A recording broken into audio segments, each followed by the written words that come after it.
The Holman Christian Standard Bible, 1 Samuel, chapter 1. There was a man from Ramathaim Zophim, in the hill country of Ephraim.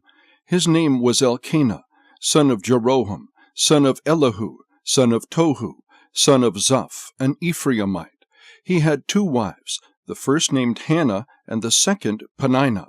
Peninnah had children, but Hannah was childless. This man would go up from his town every year to worship and to sacrifice to the Lord of hosts at Shiloh, where Eli's 2 sons, Hophni and Phinehas, were the Lord's priests. Whenever Elkanah offered a sacrifice, he always gave portions of the meat to his wife Peninnah and to each of her sons and daughters, but he gave a double portion to Hannah, for he loved her even though the Lord had kept her from conceiving. Her rival would taunt her severely just to provoke her, because the Lord had kept Hannah from conceiving. Whenever she went up to the Lord's house, her rival taunted her in this way every year. Hannah wept and would not eat. "Hannah, why are you crying?" her husband Elkanah asked. "Why won't you eat? Why are you troubled? Am I not better to you than 10 sons?" Hannah got up after they ate and drank at Shiloh. Eli the priest was sitting on a chair by the doorpost of the Lord's tabernacle. Deeply hurt, Hannah prayed to the Lord and wept with many tears. Making a vow, she pleaded, "Lord of hosts, if you will take notice of your servant's affliction, remember and not forget me, and give your servant a son, I will give him to the Lord all the days of his life, and his hair will never be cut." While she continued praying in the Lord's presence, Eli watched her lips. Hannah was praying silently, and though her lips were moving, her voice could not be heard. Eli thought she was drunk, and scolded her. "How long are you going to be drunk? Get rid of your wine." "No, my lord," Hannah replied. "I am a woman with a broken heart. I haven't had any wine or beer. I've been pouring out my heart before the Lord. Don't think of me as a wicked woman. I've been praying from the depth of my anguish and resentment." Eli responded, "Go in peace, and may the God of Israel grant the petition you've requested from him." "May your servant find favor with you," she replied. Then Hannah went on her way. She ate and no longer looked despondent. The next morning Elkanah and Hannah got up early to bow in worship before the Lord. Afterward they returned home to Ramah. Then Elkanah was intimate with his wife Hannah, and the Lord remembered her. After some time Hannah conceived and gave birth to a son. She named him Samuel, because she said, "I requested him from the Lord." When Elkanah and all his household went up to make the annual sacrifice and his vow offering to the Lord, Hannah did not go, and explained to her husband, "After the child is weaned, I'll take him to appear in the Lord's presence, and to stay there permanently." Her husband Elkanah replied, "Do what you think is best, and stay here until you've weaned him. May the Lord confirm your word." So Hannah stayed there and nursed her son until she weaned him. When she had weaned him, she took him with her to Shiloh, as well as a 3-year-old bull, half a bushel of flour, and a jar of wine. Though the boy was still young, she took him to the Lord's house at Shiloh. Then they slaughtered the bull and brought the boy to Eli. "Please, my lord," she said, "as sure as you live, my lord, I am the woman who stood here beside you praying to the Lord. I prayed for this boy, and since the Lord gave me what I asked him for, I now give the boy to the Lord. For as long as he lives, he is given to the Lord." Then he bowed in worship to the Lord there. 1 Samuel, chapter 2. Hannah prayed, "My heart rejoices in the Lord. My horn is lifted up by the Lord. My mouth boasts over my enemies, because I rejoice in your salvation. There is no one holy like the Lord. There is no one besides you, and there is no rock like our God. Do not boast so proudly, or let arrogant words come out of your mouth, for the Lord is a God of knowledge, and actions are weighed by him. The bows of the warriors are broken, but the feeble are clothed with strength. Those who are full hire themselves out for food, but those who are starving hunger no more. The woman who is childless gives birth to 7, but the woman with many sons pines away. The Lord brings death and gives life. He sends some to Sheol, and he raises others up. The Lord brings poverty and gives wealth. He humbles and he exalts. He raises the poor from the dust and lifts the needy from the garbage pile. He seats them with noblemen and gives them a throne of honor. For the foundations of the earth are the Lord's. He has set the world on them. He guards the steps of his faithful ones, but the wicked perish in darkness. For a man does not prevail by his own strength. Those who oppose the Lord will be shattered. He will thunder in the heavens against them. The Lord will judge the ends of the earth. He will give power to his king. He will lift up the horn of his anointed. Elkanah went home to Ramah, but the boy served the Lord in the presence of Eli the priest. Eli's sons were wicked men. They had no regard for the Lord or for the priest's share of the sacrifices from the people. When any man offered a sacrifice, the priest's servant would come with a 3-pronged meat fork while the meat was boiling, and plunge it into the container or kettle or cauldron or cooking pot. The priest would claim for himself whatever the meat fork brought up. This is the way they treated all the Israelites who came there to Shiloh. Even before the fat was burned, the priest's servant would come and say to the man who was sacrificing, "Give the priest some meat to roast, because he won't accept boiled meat from you, only raw." If that man said to him, "The fat must be burned first, then you can take whatever you want for yourself," the servant would reply, "No, I insist that you hand it over right now. If you don't, I'll take it by force." So the servant's sin was very severe in the presence of the Lord, because they treated the Lord's offering with contempt.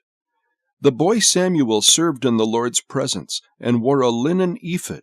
Each year his mother made him a little robe and took it to him when she went with her husband to offer the annual sacrifice. Eli would bless Elkanah and his wife.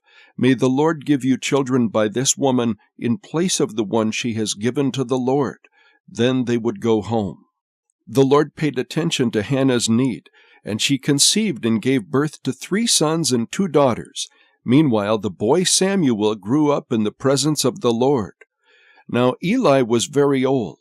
He heard about everything his sons were doing to all Israel, and how they were sleeping with the women who served at the entrance to the tent of meeting.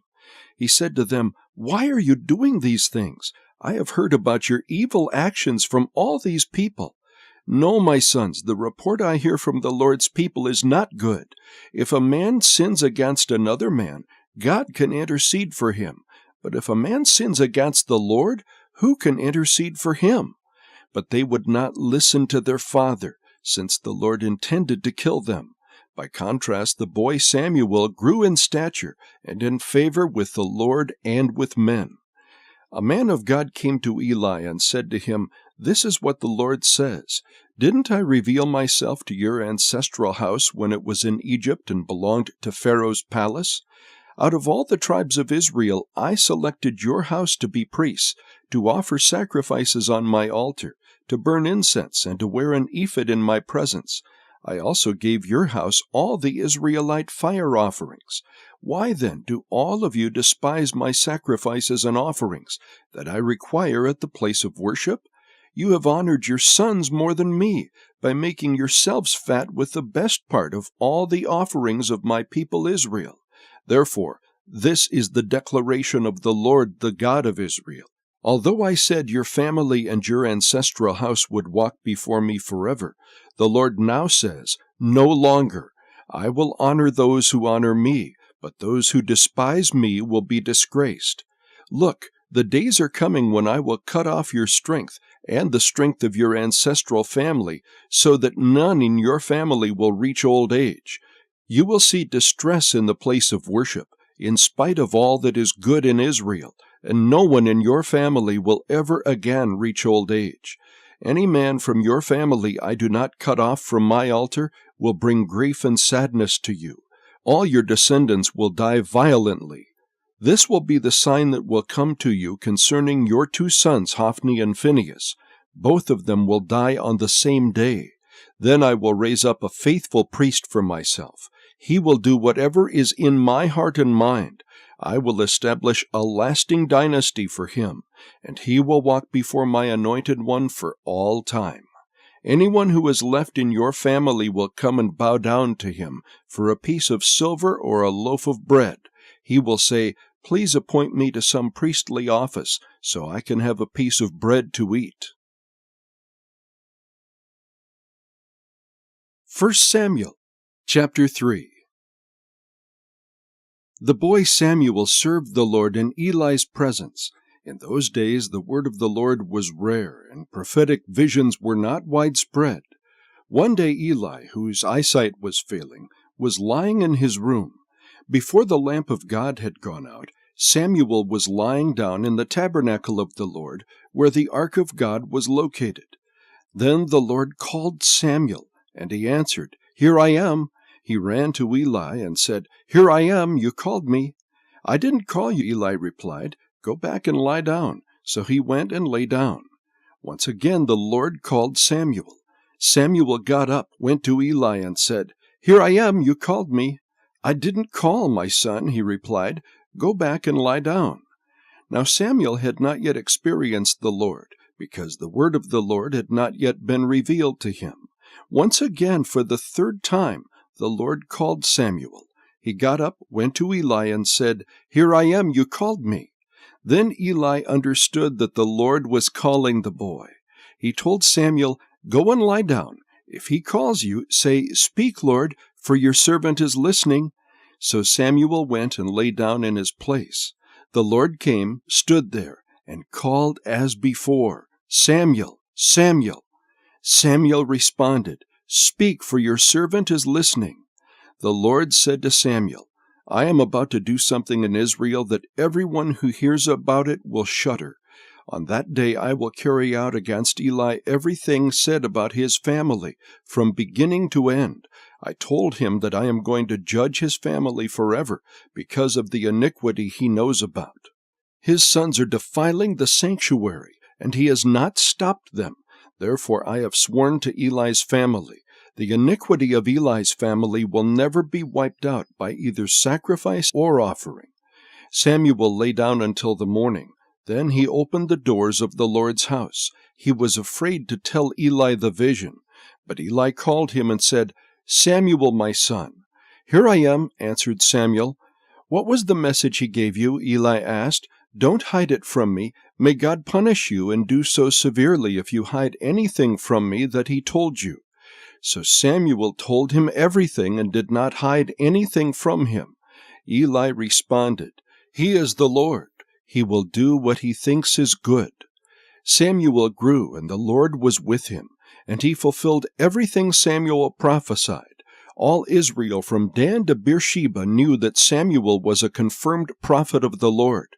The Lord continued to appear in Shiloh, because there he revealed himself to Samuel by his word.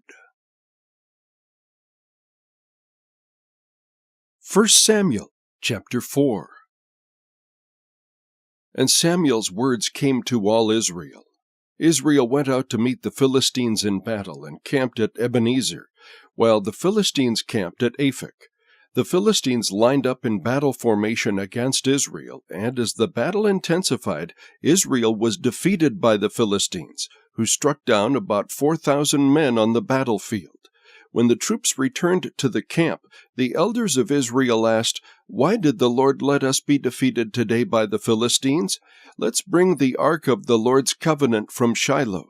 Then it will go with us and save us from the hand of our enemies." So the people sent men to Shiloh to bring back the ark of the covenant of the Lord of hosts, who dwells between the cherubim. Eli's two sons, Hophni and Phinehas, were there with the ark of the covenant of God. When the ark of the covenant of the Lord entered the camp, all the Israelites raised such a loud shout that the ground shook. The Philistines heard the sound of the war cry and asked, "What's this loud shout in the Hebrews' camp?" When the Philistines discovered that the ark of the Lord had entered the camp, they panicked. "The gods have entered their camp," they said.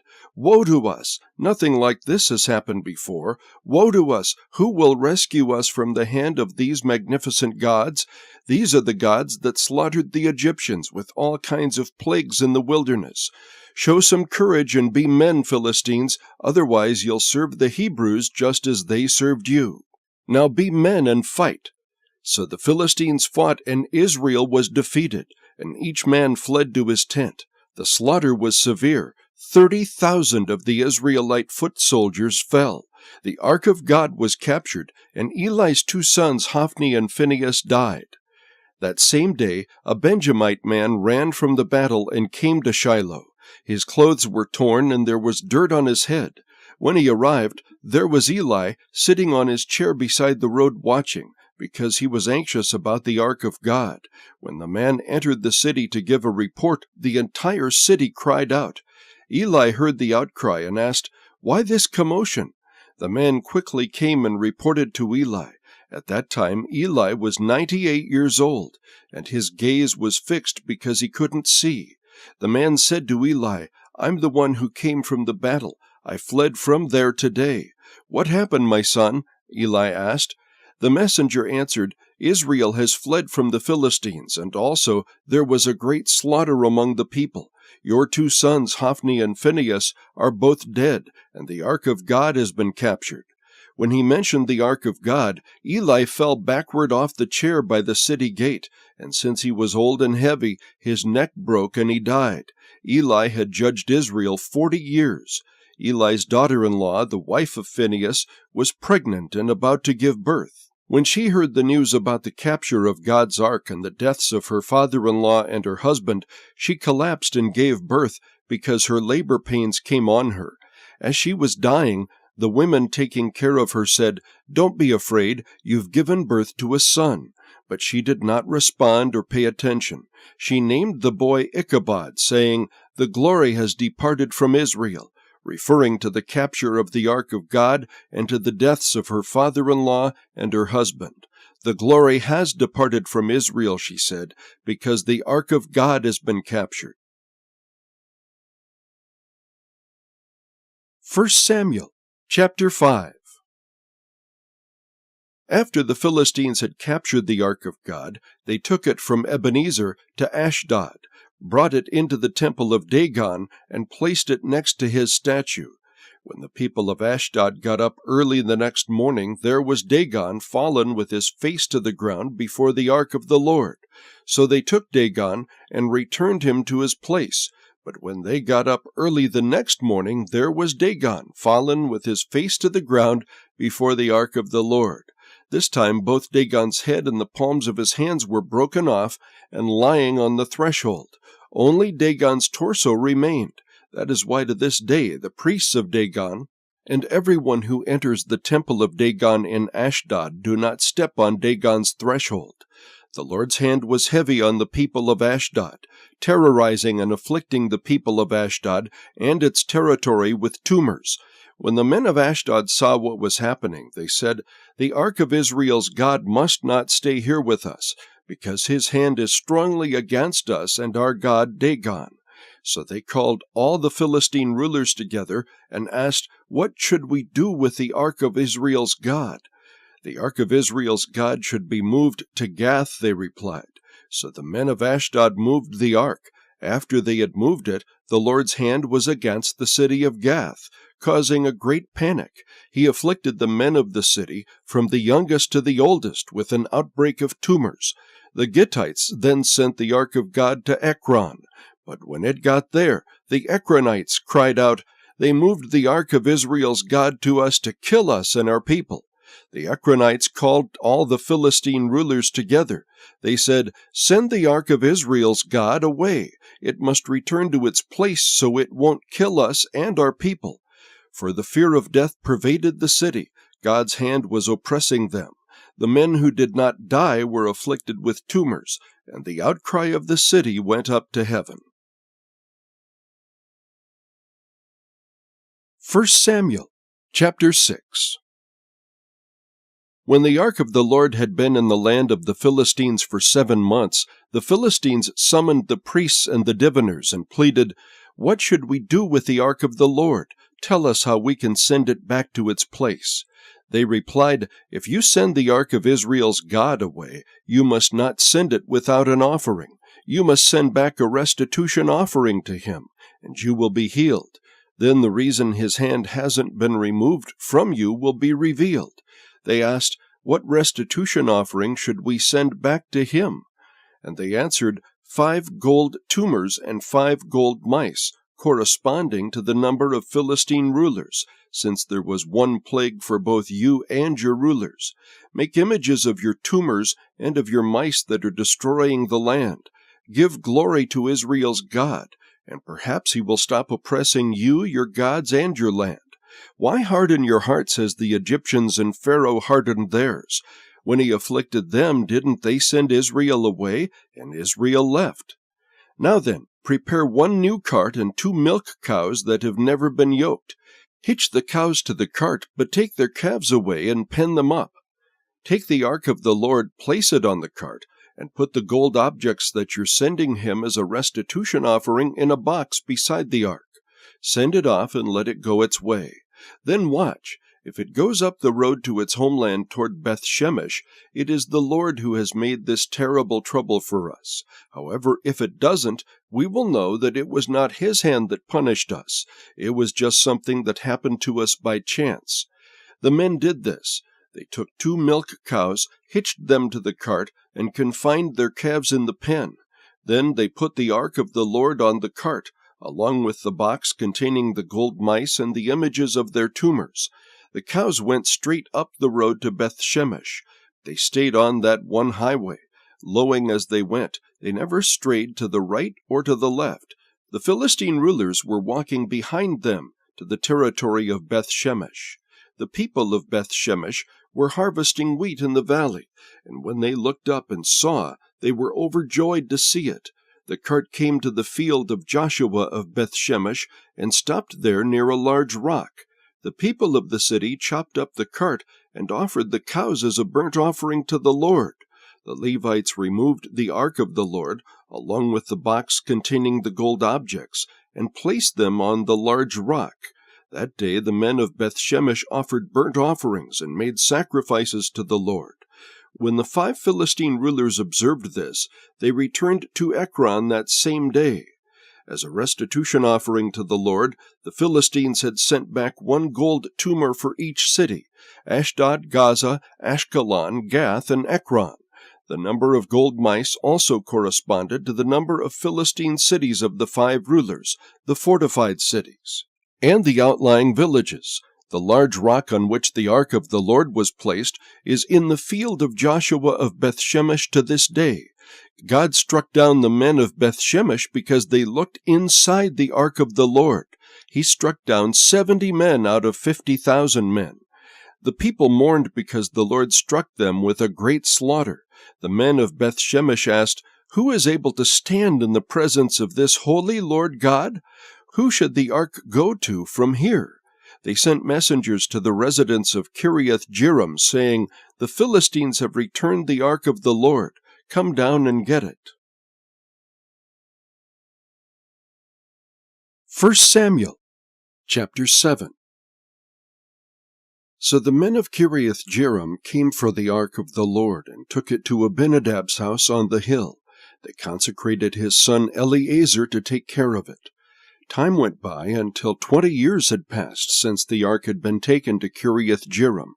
Then the whole house of Israel began to seek the Lord. Samuel told them, "If you are returning to the Lord with all your heart, get rid of the foreign gods and the Ashtaroths that are among you. Dedicate yourselves to the Lord and worship only him. Then he will rescue you from the hand of the Philistines." So the Israelites removed the Baals and the Ashtaroths and only worshipped the Lord. Samuel said, "Gather all Israel at Mizpah, and I will pray to the Lord on your behalf." When they gathered at Mizpah, they drew water and poured it out in the Lord's presence. They fasted that day, and there they confessed, "We have sinned against the Lord." And Samuel judged the Israelites at Mizpah. When the Philistines heard that the Israelites had gathered at Mizpah, their rulers marched up toward Israel. When the Israelites heard about it, they were afraid because of the Philistines. The Israelites said to Samuel, "Don't stop crying out to the Lord our God for us, so that he will save us from the hand of the Philistines." Then Samuel took a young lamb and offered it as a whole burnt offering to the Lord. He cried out to the Lord on behalf of Israel, and the Lord answered him. Samuel was offering the burnt offering as the Philistines drew near to fight against Israel. The Lord thundered loudly against the Philistines that day, and threw them into such confusion that they fled before Israel. Then the men of Israel charged out of Mizpah and pursued the Philistines, striking them down all the way to a place below Bethkar. Afterward Samuel took a stone and set it upright between Mizpah and Shen. He named it Ebenezer, explaining, "The Lord has helped us to this point." So the Philistines were subdued and did not invade Israel's territory again. The Lord's hand was against the Philistines all of Samuel's life. The cities from Ekron to Gath, which they had taken from Israel, were restored. Israel even rescued their surrounding territories from Philistine control. There was also peace between Israel and the Ammonites. Samuel judged Israel throughout his life. Every year he would go on a circuit to Bethel, Gilgal, and Mizpah, and would judge Israel at all these locations. Then he would return to Ramah, because his home was there. He judged Israel there, and he built an altar to the Lord there. 1 Samuel chapter 8. When Samuel grew old, he appointed his sons as judges over Israel. His firstborn son's name was Joel, and his second was Abijah. They were judges in Beersheba. However, his sons did not walk in his ways. They turned toward dishonest gain, took bribes, and perverted justice. So all the elders of Israel gathered together and went to Samuel at Ramah. They said to him, "Look, you are old, and your sons do not follow your example. Therefore appoint a king to judge us the same as all the other nations have." When they said, "Give us a king to judge us," Samuel considered their demand sinful, so he prayed to the Lord. But the Lord told him, "Listen to the people and everything they say to you. They have not rejected you, they have rejected me as their king. They are doing the same thing to you that they have done to me since the day I brought them out of Egypt until this day, abandoning me and worshiping other gods. Listen to them, but you must solemnly warn them and tell them about the rights of the king who will rule over them." Samuel told all the Lord's words to the people who were asking him for a king. He said, "These are the rights of the king who will rule over you. He will take your sons and put them to his use in his chariots, on his horses, or running in front of his chariots. He can appoint them for his use as commanders of thousands or commanders of 50s, to plow his ground or reap his harvest, or to make his weapons of war or the equipment for his chariots. He can take your daughters to become perfumers, cooks, and bakers. He can take your best fields, vineyards, and olive orchards, and give them to his servants. He can take 1/10 of your grain and your vineyards and give them to his officials and servants. He can take your male servants, your female servants, your best young men, and your donkeys and use them for his work. He can take 1/10 of your flocks, and you yourselves can become his servants. When that day comes, you will cry out because of the king you've chosen for yourselves, but the Lord won't answer you on that day." The people refused to listen to Samuel. "No," they said, "we must have a king over us. Then we'll be like all the other nations. Our king will judge us, go out before us, and fight our battles." Samuel listened to all the people's words and then repeated them to the Lord. "Listen to them," the Lord told Samuel, "appoint a king for them." Then Samuel told the men of Israel, "Each of you, go back to your city." 1 Samuel chapter 9. There was an influential man of Benjamin named Kish, the son of Abiel, son of Zeror, son of Bechorath, son of Aphiah, son of a Benjamite. He had a son named Saul, an impressive young man. There was no one more impressive among the Israelites than he. He stood a head taller than anyone else. One day, the donkeys of Saul's father Kish wandered off. Kish said to his son Saul, "Take one of the attendants with you and go look for the donkeys." Saul and his attendant went through the hill country of Ephraim. and then through the region of Shalishah, but they didn't find them. They went through the region of Shalem, nothing. Then they went through the Benjamite region, but still didn't find them. When they came to the land of Zuph, Saul said to the attendant who was with him, "Come on, let's go back, or my father will stop worrying about the donkeys and start worrying about us." "Look," the attendant said, "there's a man of God in this city who is highly respected. Everything he says is sure to come true. Let's go there now. Maybe he'll tell us which way we should go." "Suppose we do go," Saul said to his attendant. "What do we take the man? The food from our packs is gone, and there's no gift to take to the man of God. What do we have?" The attendant answered Saul, "Here, I have a piece of silver. I'll give it to the man of God, and he will tell us our way." Formerly in Israel, a man who was going to inquire of God would say, "Come, let's go to the seer," for the prophet of today was formerly called the seer. "Good," Saul replied to his attendant. "Come on, let's go." So they went to the city where the man of God was. As they were climbing the hill to the city, they found some young women coming out to draw water, and asked, "Is the seer here?" The women answered, "Yes, he is ahead of you. Hurry, he just now came to the city, because there's a sacrifice for the people at the high place today. If you go quickly, you can catch up with him before he goes to the high place to eat. The people won't eat until he comes because he must bless the sacrifice. After that, the guests can eat. Go up immediately, you can find him now." So they went up toward the city. Saul and his attendant were entering the city when they saw Samuel coming toward them on his way to the high place. Now the day before Saul's arrival, the Lord had informed Samuel, "At this time tomorrow I will send you a man from the land of Benjamin. Anoint him ruler over my people Israel. He will save them from the hand of the Philistines, because I have seen the affliction of my people. For their cry has come to me." When Samuel saw Saul, the Lord told him, "Here is the man I told you about. He will rule over my people." Saul approached Samuel in the gate area and asked, "Would you please tell me where the seer's house is?" "I am the seer," Samuel answered. "Go up ahead of me to the high place and eat with me today. When I send you off in the morning, I'll tell you everything that's in your heart.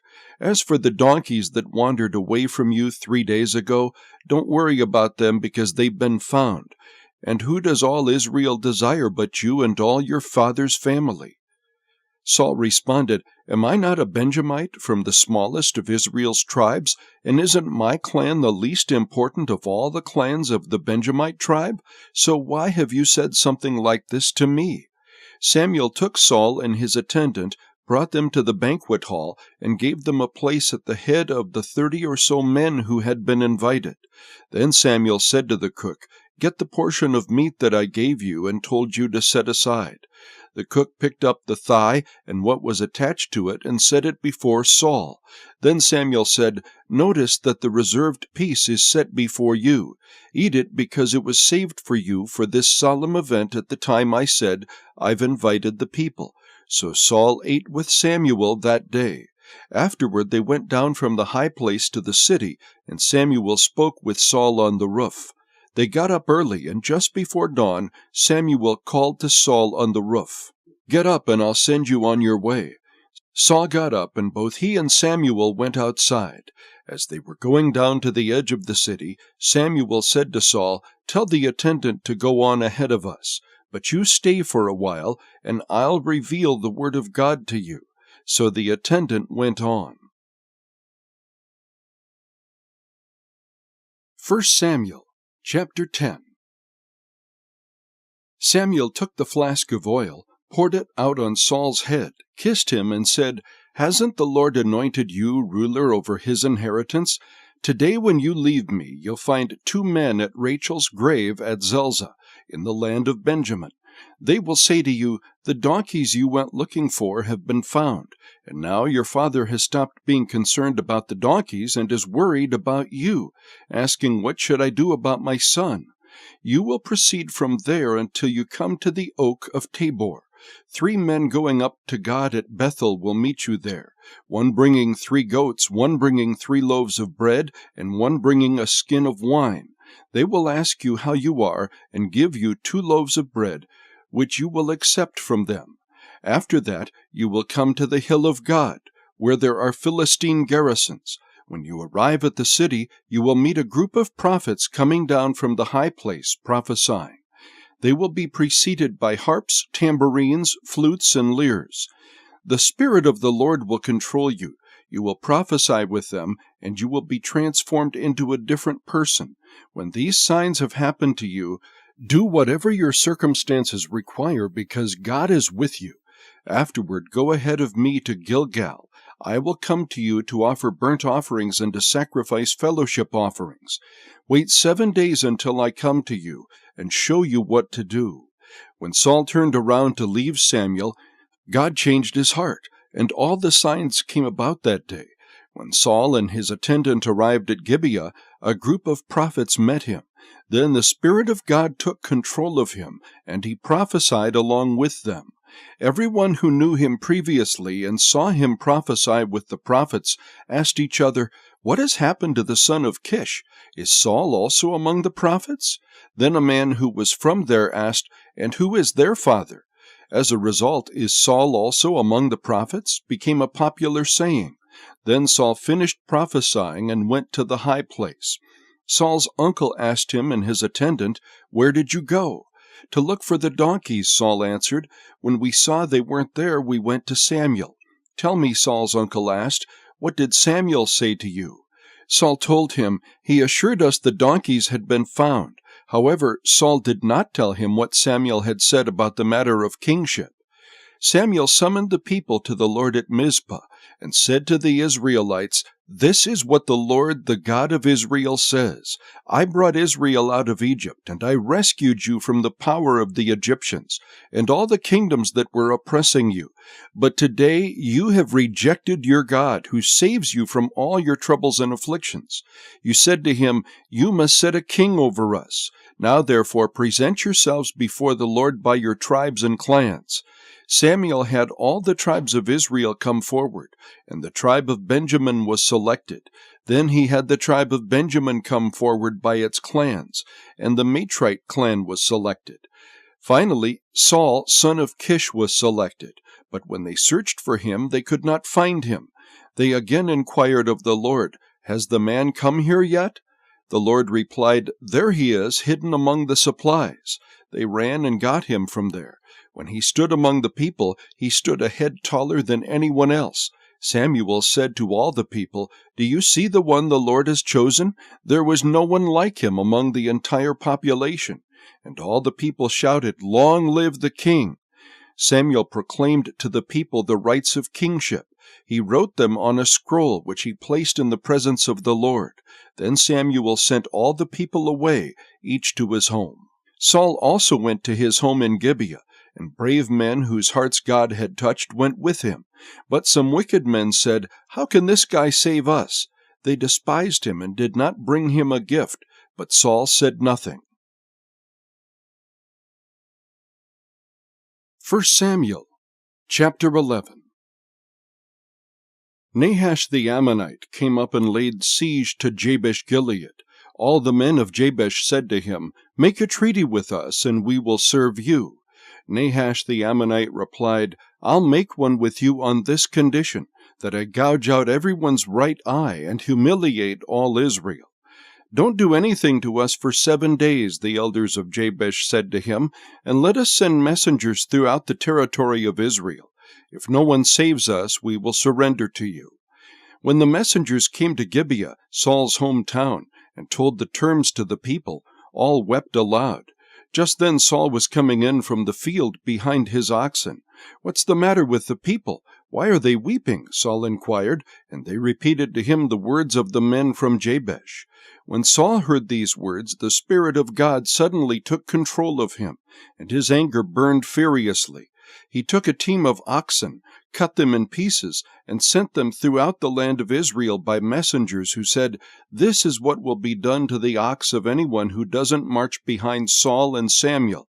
As a result, the terror of the Lord fell on the people, and they went out united. Saul counted them at Bezek. There were 300,000 Israelites and 30,000 men from Judah. He told the messengers who had come, "Tell this to the men of Jabesh Gilead. Deliverance will be yours tomorrow by the time the sun is hot." So the messengers told the men of Jabesh, and they rejoiced. Then the men of Jabesh said to Nahash, "Tomorrow we will come out, and you can do whatever you want to us." The next day Saul organized the troops into 3 divisions. During the morning watch, they invaded the Ammonite camp and slaughtered them until the heat of the day. There were survivors, but they were so scattered that no 2 of them were left together. Afterward the people said to Samuel, "Who said that Saul should not reign over us? Give us those men so we can kill them." But Saul ordered, "No one will be executed this day, for today the Lord has provided deliverance in Israel." Then Samuel said to the people, "Come, let's go to Gilgal, so we can renew the kingship there." So all the people went to Gilgal, and there in the Lord's presence they made Saul king. There they sacrificed fellowship offerings in the Lord's presence, and Saul and all the men of Israel greatly rejoiced. 1 Samuel chapter 12. Then Samuel said to all Israel, "I have carefully listened to everything you said to me and placed a king over you. Now you can see that the king is leading you. As for me, I'm old and gray, and my sons are here with you. I have led you from my youth until today. Here I am. Bring charges against me before the Lord and his anointed. Whose ox or donkey have I taken? Whom have I wronged or mistreated? From whose hand have I taken a bribe to overlook something? I will return it to you. You haven't wronged us, you haven't mistreated us, and you haven't taken anything from anyone's hand," they responded. He said to them, "The Lord is a witness against you, and his anointed is a witness today that you haven't found anything in my hand." "He is a witness," they said. Then Samuel said to the people, "The Lord who appointed Moses and Aaron, and who brought your ancestors up from the land of Egypt, is a witness. Now present yourselves, so I may confront you before the Lord about all the righteous acts he has done for you and your ancestors. When Jacob went to Egypt, your ancestors cried out to the Lord, and he sent them Moses and Aaron, who led your ancestors out of Egypt and settled them in this place. But they forgot the Lord their God, so he handed them over to Sisera, commander of the army of Hazor, to the Philistines, and to the king of Moab. These enemies fought against them. Then they cried out to the Lord and said, 'We have sinned, for we abandoned the Lord and worshipped the Baals and the Ashtaroths. Now deliver us from the power of our enemies, and we will serve you.' So the Lord sent Jerub-Baal, Barak, Jephthah, and Samuel. He rescued you from the power of the enemies around you, and you lived securely. But when you saw that Nahash, king of the Ammonites, was coming against you, you said to me, 'No, we must have a king rule over us, even though the Lord God is your king. Now here is the king you've chosen, the one you requested. Look, this is the king the Lord has placed over you. If you fear the Lord, worship and obey him.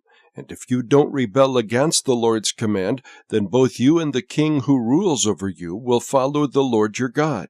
However, if you disobey the Lord and rebel against his command, the Lord's hand will be against you and against your ancestors.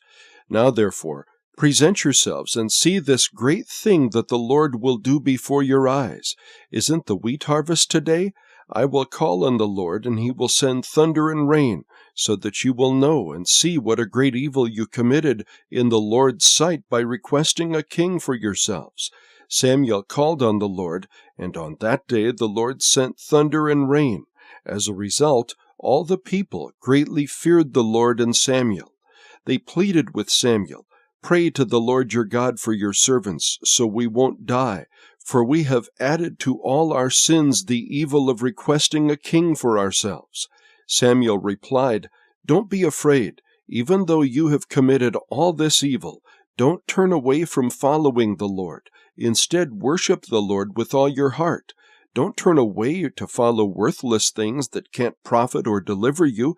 They are worthless. The Lord will not abandon his people because of his great name and because he has determined to make you his own people.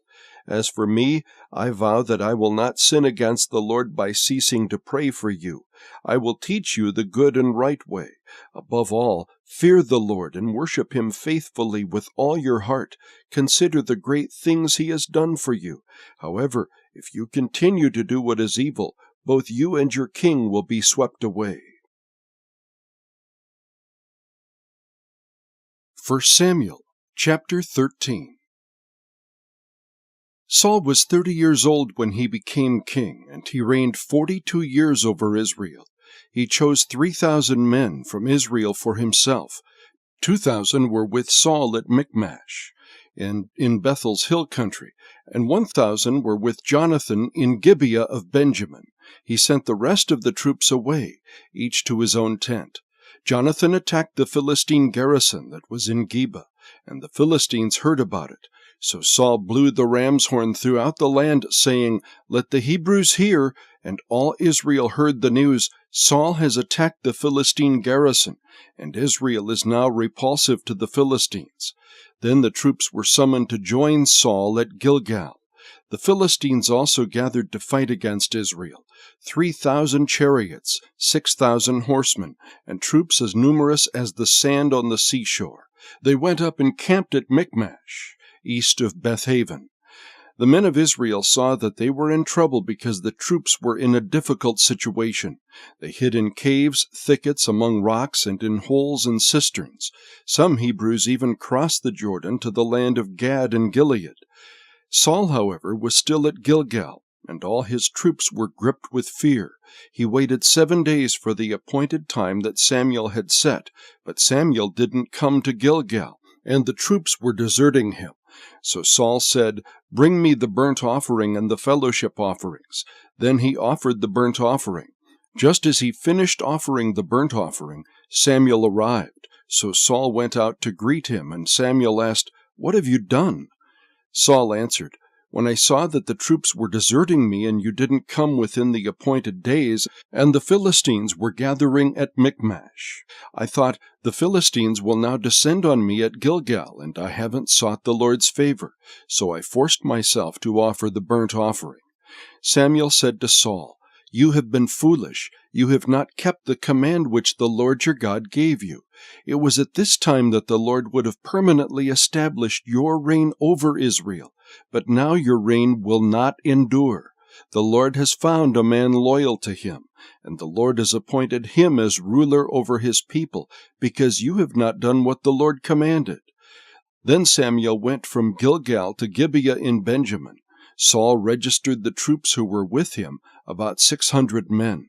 Saul, his son Jonathan, and the troops who were with them were staying in Geba of Benjamin, and the Philistines were camped at Michmash. Raiding parties went out from the Philistine camp in 3 divisions. One division headed toward the Ophrah road leading to the land of Shual. The next division headed toward the Beth-horon road, and the last division headed down the border road that looks out over the valley of Seboim toward the wilderness. No blacksmith could be found in all the land of Israel, because the Philistines had said, "Otherwise the Hebrews will make swords or spears." So all the Israelites went to the Philistines to sharpen their plows, mattocks, axes, and sickles. The price was 2/3 of a shekel for plows and mattocks, and 1/3 of a shekel for pitchforks and axes, and for putting a point on an ox goad. So on the day of battle not a sword or spear could be found in the hand of any of the troops who were with Saul and Jonathan. Only Saul and his son Jonathan had weapons. Now a Philistine garrison took control of the pass at Michmash. 1 Samuel chapter 14. That same day, Saul's son Jonathan said to the attendant who carried his weapons, "Come on, let's cross over to the Philistine garrison on the other side." However, he did not tell his father. Saul was staying under the pomegranate tree in Migron on the outskirts of Gibeah. The troops with him numbered about 600. Ahijah, who was wearing an ephod, was also there. He was the son of Ahitub, the brother of Ichabod, son of Phinehas, son of Eli, the Lord's priest at Shiloh. But the troops did not know that Jonathan had left. There were sharp columns of rock on both sides of the pass that Jonathan intended to cross to reach the Philistine garrison. One was named Bozez, and the other Sena. One stood to the north in front of Michmash, and the other to the south in front of Geba. Jonathan said to the attendant who carried his weapons, "Come on, let's cross over to the garrison of these uncircumcised men. Perhaps the Lord will help us. Nothing can keep the Lord from saving, whether by many or by few." His armor-bearer responded, "Do what is in your heart. You choose. I'm right here with you, whatever you decide." "All right," Jonathan replied, "we'll cross over to the men and then let them see us. If they say, 'Wait until we reach you,' then we will stay where we are and not go up to them. But if they say, 'Come on up,' then we'll go up because the Lord has handed them over to us. That will be our sign." They let themselves be seen by the Philistine garrison, and the Philistines said, "Look, the Hebrews are coming out of the holes where they've been hiding." The men of the garrison called to Jonathan and his armor-bearer. "Come on up and we'll teach you a lesson," they said. "Follow me," Jonathan told his armor-bearer, "for the Lord has handed them over to Israel." Jonathan climbed up using his hands and feet with his armor-bearer behind him. Jonathan cut them down, and his armor-bearer followed and finished them off. In that first assault, Jonathan and his armor-bearer struck down about 20 men in a half-acre field. Terror spread through the Philistine camp and the open fields to all the troops. Even the garrison and the raiding parties were terrified. The earth shook and terror spread from God. When Saul's watchmen in Gibeah of Benjamin looked, they saw the panicking troops scattering in every direction. So Saul said to the troops with him, "Call the roll and determine who has left us." They called the roll and saw that Jonathan and his armor-bearer were gone. Saul told Ahijah, "Bring the ark of God," for it was with the Israelites at that time. While Saul spoke to the priest, the panic in the Philistine camp increased in intensity. So Saul said to the priest, "Stop what you're doing." Saul and all the troops with him assembled and marched to the battle, and there the Philistines were fighting against each other in great confusion. There were Hebrews from the area who had gone earlier into the camp to join the Philistines, but even they joined the Israelites who were with Saul and Jonathan. When all the Israelite men who had been hiding in the hill country of Ephraim heard that the Philistines were fleeing, they also joined Saul and Jonathan in the battle. So the Lord saved Israel that day. The battle extended beyond Bethaven, and the men of Israel were worn out that day, for Saul had placed the troops under an oath, "The man who eats food before evening, before I have taken vengeance on my enemies, is cursed." So none of the troops tasted any food. Everyone went into the forest, and there was honey on the ground. When the troops entered the forest, they saw the flow of honey, but none of them ate any of it because they feared the oath. However, Jonathan had not heard his father make the troops swear the oath. He reached out with the end of the staff he was carrying and dipped it into the honeycomb. When he ate the honey, he had renewed energy. Then one of the troops said, "Your father made the troops solemnly swear, 'The man who eats food today is cursed,' and the troops are exhausted." Jonathan replied, "My father has brought trouble to the land. Just look at how I have renewed energy because I tasted a little honey. How much better if the troops had eaten freely today from the plunder they took from their enemies. Then the slaughter of the Philistines would have been much greater." The Israelites struck down the Philistines that day from Michmash all the way to Ajalon. Since the Israelites were completely exhausted, they rushed to the plunder, took sheep, cattle, and calves, slaughtered them on the ground, and ate meat with the blood still in it. Some reported to Saul, "Look, the troops are sinning against the Lord by eating meat with the blood still in it." Saul said, "You have been unfaithful. Roll a large stone over here at once." He then said, "Go among the troops and say to them, 'Each man must bring me his ox or his sheep. Do the slaughtering here, and then you can eat. Don't sin against the Lord by eating meat with the blood in it.'" So every one of the troops brought his ox that night and slaughtered it there. Then Saul built an altar to the Lord. It was the first time he had built an altar to the Lord.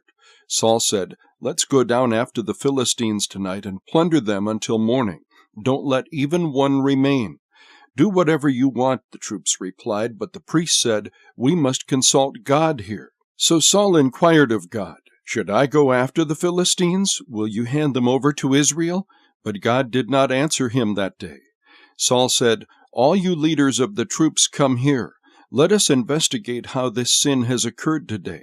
As surely as the Lord lives who saves Israel, even if it is because of my son Jonathan, he must die." Not one of the troops answered him. So he said to all Israel, "You will be on one side, and I and my son Jonathan will be on the other side." And the troops replied, "Do whatever you want." So Saul said to the Lord, "God of Israel, give us the right decision." Jonathan and Saul were selected, and the troops were cleared of the charge. Then Saul said, "Cast the lot between me and my son Jonathan." And Jonathan was selected. Saul commanded him, "Tell me what you did." Jonathan told him, "I tasted a little honey with the end of the staff I was carrying. I am ready to die." Saul declared to him, "May God punish me and do so severely if you do not die, Jonathan." But the people said to Saul, "Must Jonathan die, who accomplished such a great deliverance for Israel? No, as the Lord lives, not a hair of his head will fall to the ground, for he worked with God's help today." So the people redeemed Jonathan, and he did not die. Then Saul gave up the pursuit of the Philistines, and the Philistines returned to their own territory.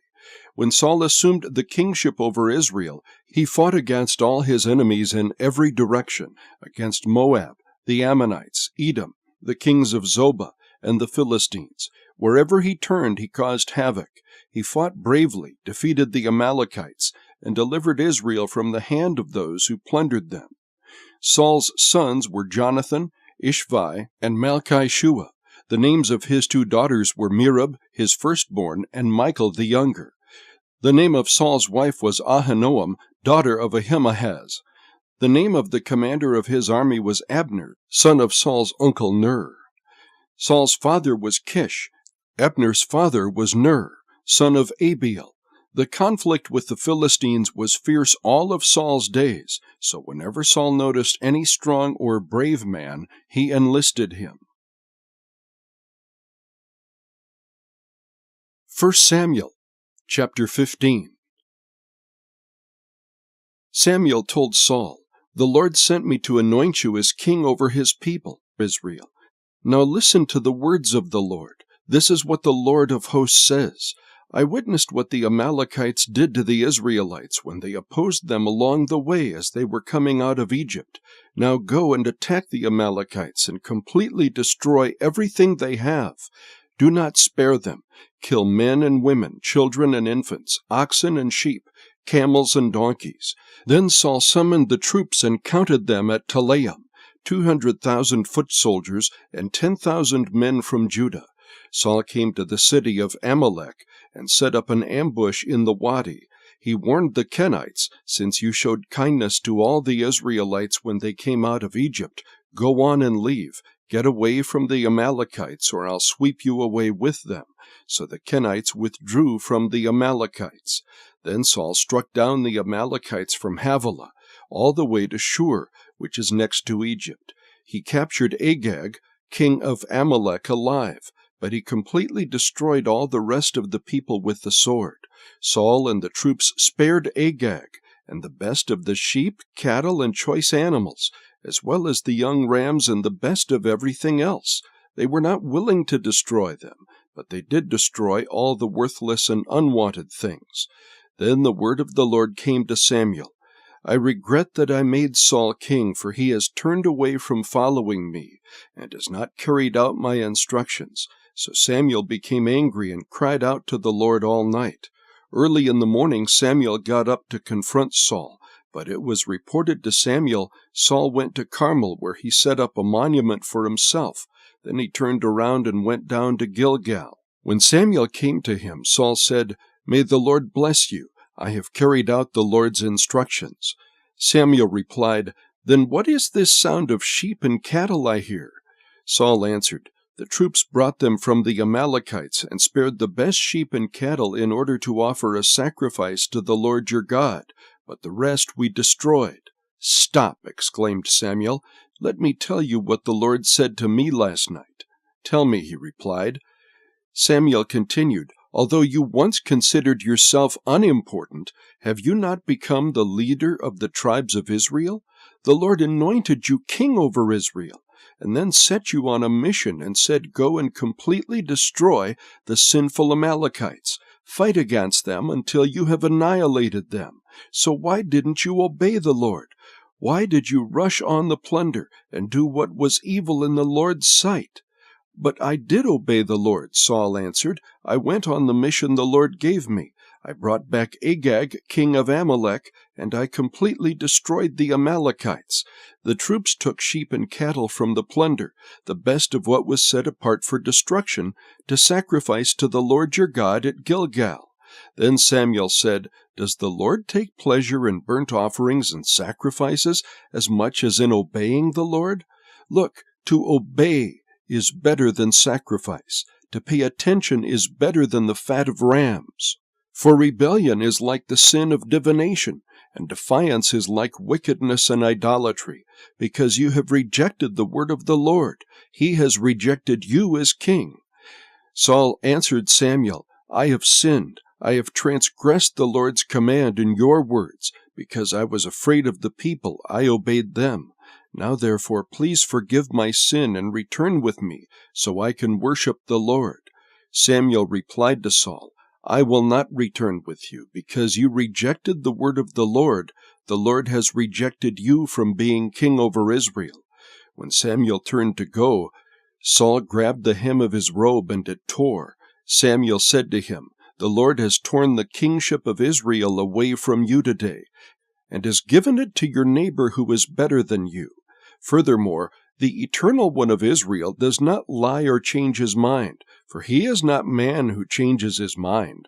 Saul said, "I have sinned. Please honor me now before the elders of my people and before Israel.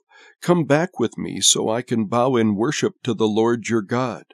Then Samuel went back following Saul, and Saul bowed down to the Lord. Samuel said, "Bring me Agag, king of Amalek." Agag came to him trembling, for he thought, "Certainly the bitterness of death has come." Samuel declared, "As your sword has made women childless, so your mother will be childless among women." Then he hacked Agag to pieces before the Lord at Gilgal. Samuel went to Ramah, and Saul went up to his home in Gibeah of Saul. Even to the day of his death, Samuel never again visited Saul. Samuel mourned for Saul, and the Lord regretted he had made Saul king over Israel. 1 Samuel chapter 16. The Lord said to Samuel, "How long are you going to mourn for Saul, since I have rejected him as king over Israel? Fill your horn with oil and go. I am sending you to Jesse of Bethlehem, because I have selected a king from his sons." Samuel asked, "How can I go? Saul will hear about it and kill me." The Lord answered, "Take a young cow with you and say, 'I have come to sacrifice to the Lord.' Then invite Jesse to the sacrifice, and I will let you know what you are to do. You are to anoint for me the one I indicate to you." Samuel did what the Lord directed and went to Bethlehem. When the elders of the town met him, they trembled and asked, "Do you come in peace?" "In peace," he replied. "I've come to sacrifice to the Lord." "Consecrate yourselves and come with me to the sacrifice." Then he consecrated Jesse and his sons and invited them to the sacrifice. When they arrived, Samuel saw Eliab and said, "Certainly the Lord's anointed one is here before him." But the Lord said to Samuel, "Do not look at his appearance or his stature, because I have rejected him. Man does not see what the Lord sees, for man sees what is visible, but the Lord sees the heart." Jesse called Abinadab and presented him to Samuel. "The Lord hasn't chosen this one either," Samuel said. Then Jesse presented Shammah. But Samuel said, "The Lord hasn't chosen this one either." After Jesse presented 7 of his sons to him, Samuel told Jesse, "The Lord hasn't chosen any of these." Samuel asked him, "Are these all the sons you have?" "There is still the youngest," he answered, "but right now he's tending the sheep." Samuel told Jesse, "Send for him. We won't sit down to eat until he gets here." So Jesse sent for him. He had beautiful eyes and a healthy, handsome appearance. Then the Lord said, "Anoint him, for he is the one." So Samuel took the horn of oil, anointed him in the presence of his brothers, and the Spirit of the Lord took control of David from that day forward. Then Samuel set out and went to Ramah. Now the Spirit of the Lord had left Saul, and an evil spirit sent from the Lord began to torment him. So Saul's servants said to him, "You see that an evil spirit from God is tormenting you? Let our Lord command your servants here in your presence to look for someone who knows how to play the lyre. Whenever the evil spirit from God troubles you, that person can play the lyre, and you will feel better." Then Saul commanded his servants, "Find me someone who plays well and bring him to me." One of the young men answered, "I have seen a son of Jesse of Bethlehem who knows how to play the lyre. He is also a valiant man, a warrior, eloquent, handsome, and the Lord is with him." Then Saul dispatched messengers to Jesse and said, "Send me your son David, who is with the sheep." So Jesse took a donkey loaded with bread, a skin of wine, and one young goat, and sent him by his son David to Saul. When David came to Saul and entered his service, Saul admired him greatly, and David became his armor-bearer. Then Saul sent word to Jesse, "Let David remain in my service, for I am pleased with him." Whenever the Spirit from God troubled Saul, David would pick up his lyre and play, and Saul would then be relieved, feel better, and the evil spirit would leave him. 1 Samuel chapter 17. The Philistines gathered their forces for war at Soco in Judah and camped between Soco and Azekah in Ephes-dammim. Saul and the men of Israel gathered and camped in the valley of Elah. Then they lined up in battle formation to face the Philistines. The Philistines were standing on one hill, and the Israelites were standing on another hill with a ravine between them. Then a champion named Goliath from Gath came out from the Philistine camp. He was 9 feet 9 inches tall, and wore a bronze helmet and bronze scale armor that weighed 125 pounds. There was bronze armor on his shins, and a bronze sword was slung between his shoulders. His spear shaft was like a weaver's beam, and the iron point of his spear weighed 15 pounds. In addition, a shield-bearer was walking in front of him. He stood and shouted to the Israelite battle formations. "Why do you come out and line up in battle formation?" he asked them. "Am I not a Philistine, and are you not servants of Saul?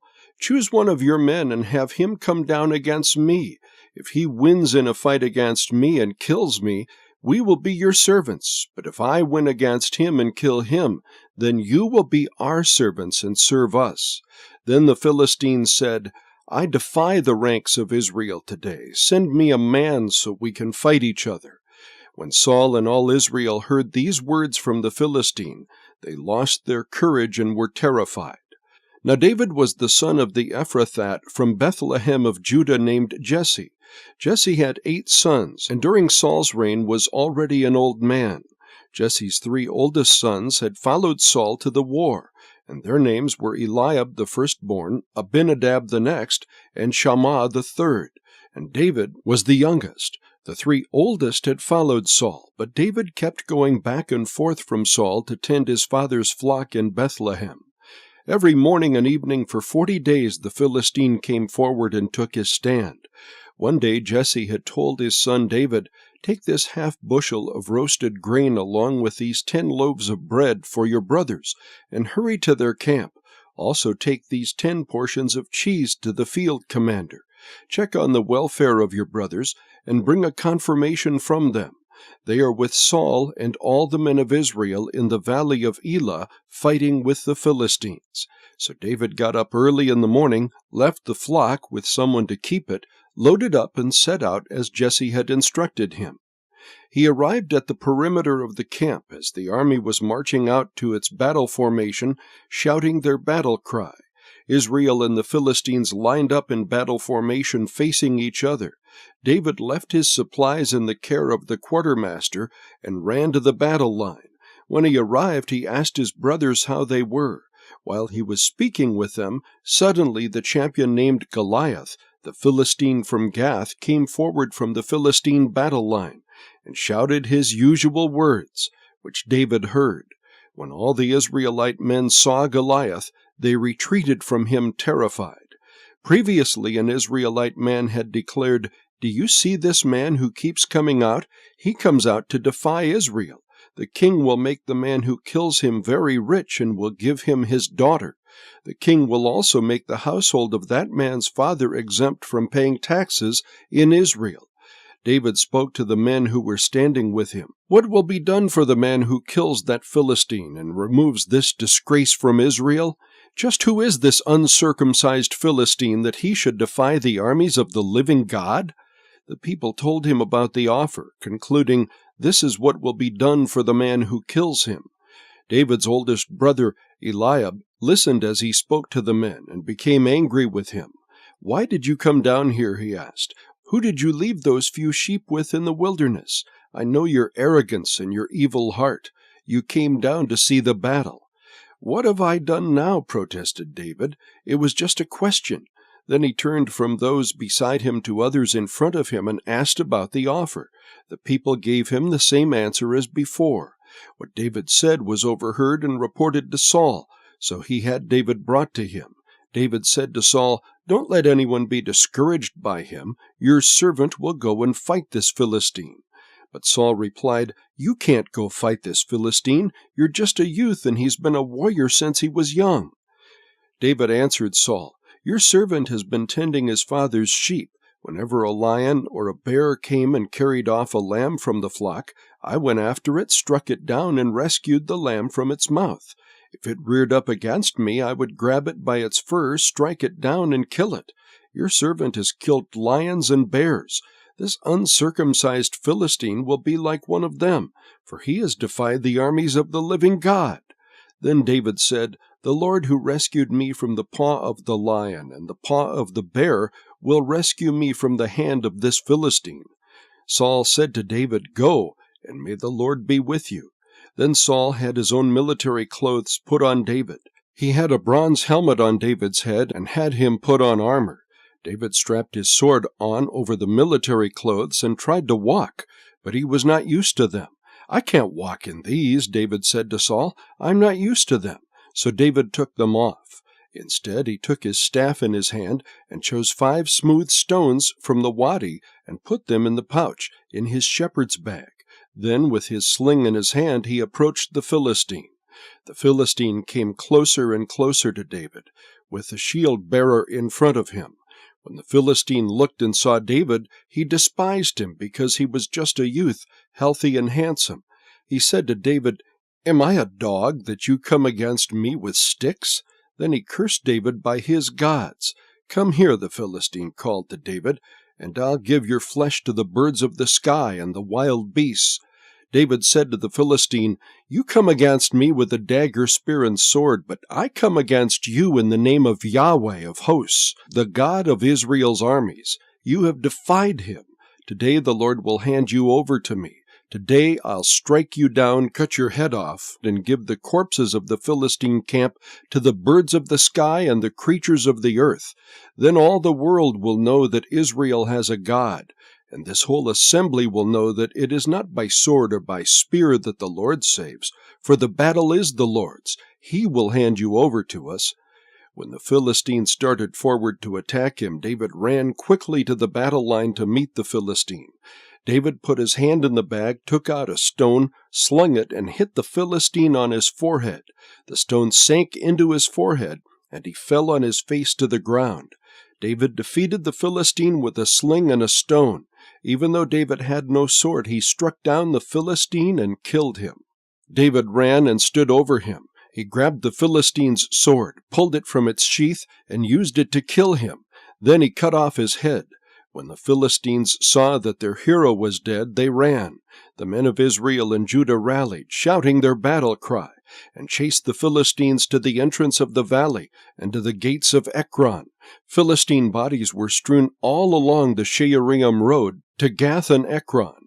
When the Israelites returned from the pursuit of the Philistines, they plundered their camps. David took Goliath's head and brought it to Jerusalem, but he put Goliath's weapons in his own tent. When Saul had seen David going out to confront the Philistine, he asked Abner, the commander of the army, "Whose son is this youth, Abner?" "My king, as surely as you live, I don't know," Abner replied. The king said, "Find out whose son this man is." When David returned from killing the Philistine, Abner took him and brought him before Saul with the Philistine's head still in his hand. Saul said to him, "Whose son are you, young man?" "The son of your servant Jesse of Bethlehem," David answered. 1 Samuel chapter 18. When David had finished speaking with Saul, Jonathan committed himself to David and loved him as much as he loved himself. Saul kept David with him from that day on and did not let him return to his father's house. Jonathan made a covenant with David because he loved him as much as himself. Then Jonathan removed the robe he was wearing and gave it to David, along with his military tunic, his sword, his bow, and his belt. David marched out with the army and was successful in everything Saul sent him to do. Saul put him in command of the soldiers, which pleased all the people and Saul's servants as well. As the troops were coming back when David was returning from killing the Philistine, the women came out from all the cities of Israel to meet King Saul, singing and dancing with tambourines, with shouts of joy, and with 3-stringed instruments. As they celebrated, the women sang, "Saul has killed his thousands, but David his tens of thousands." Saul was furious and resented this song. "They credited tens of thousands to David," he complained, "but they only credited me with thousands. What more can he have but the kingdom?" So Saul watched David jealously from that day forward. The next day, an evil spirit sent from God took control of Saul, and he began to rave inside the palace. David was playing the lyre as usual, but Saul was holding a spear, and he threw it, thinking, "I'll pin David to the wall," but David got away from him twice. Saul was afraid of David because the Lord was with David but had left Saul. Therefore, Saul reassigned David and made him commander over 1,000 men. David led the troops and continued to be successful in all his activities because the Lord was with him. When Saul observed that David was very successful, he dreaded him. But all Israel and Judah loved David because he was leading their troops. Saul told David, "Here is my oldest daughter Merab. I'll give her to you as a wife if you will be a warrior for me and fight the Lord's battles." But Saul was thinking, "My hand doesn't need to be against him. Let the hand of the Philistines be against him." Then David responded, "Who am I and what is my family or my father's clan in Israel, that I should become the king's son-in-law?" When it was time to give Saul's daughter Merab to David, she was given to Adriel the Maholathite as a wife. Now Saul's daughter Michal loved David, and when it was reported to Saul, it pleased him. "I'll give her to him," Saul thought. "She'll be a trap for him, and the hand of the Philistines will be against him." So Saul said to David a second time, "You can now be my son-in-law." Saul then ordered his servants, "Speak to David in private and tell him, 'Look, the king is pleased with you, and all his servants love you. Therefore you should become the king's son-in-law.'" Saul's servants reported these words directly to David, but he replied, "Is it trivial in your sight to become the king's son-in-law? I am a poor man who is common."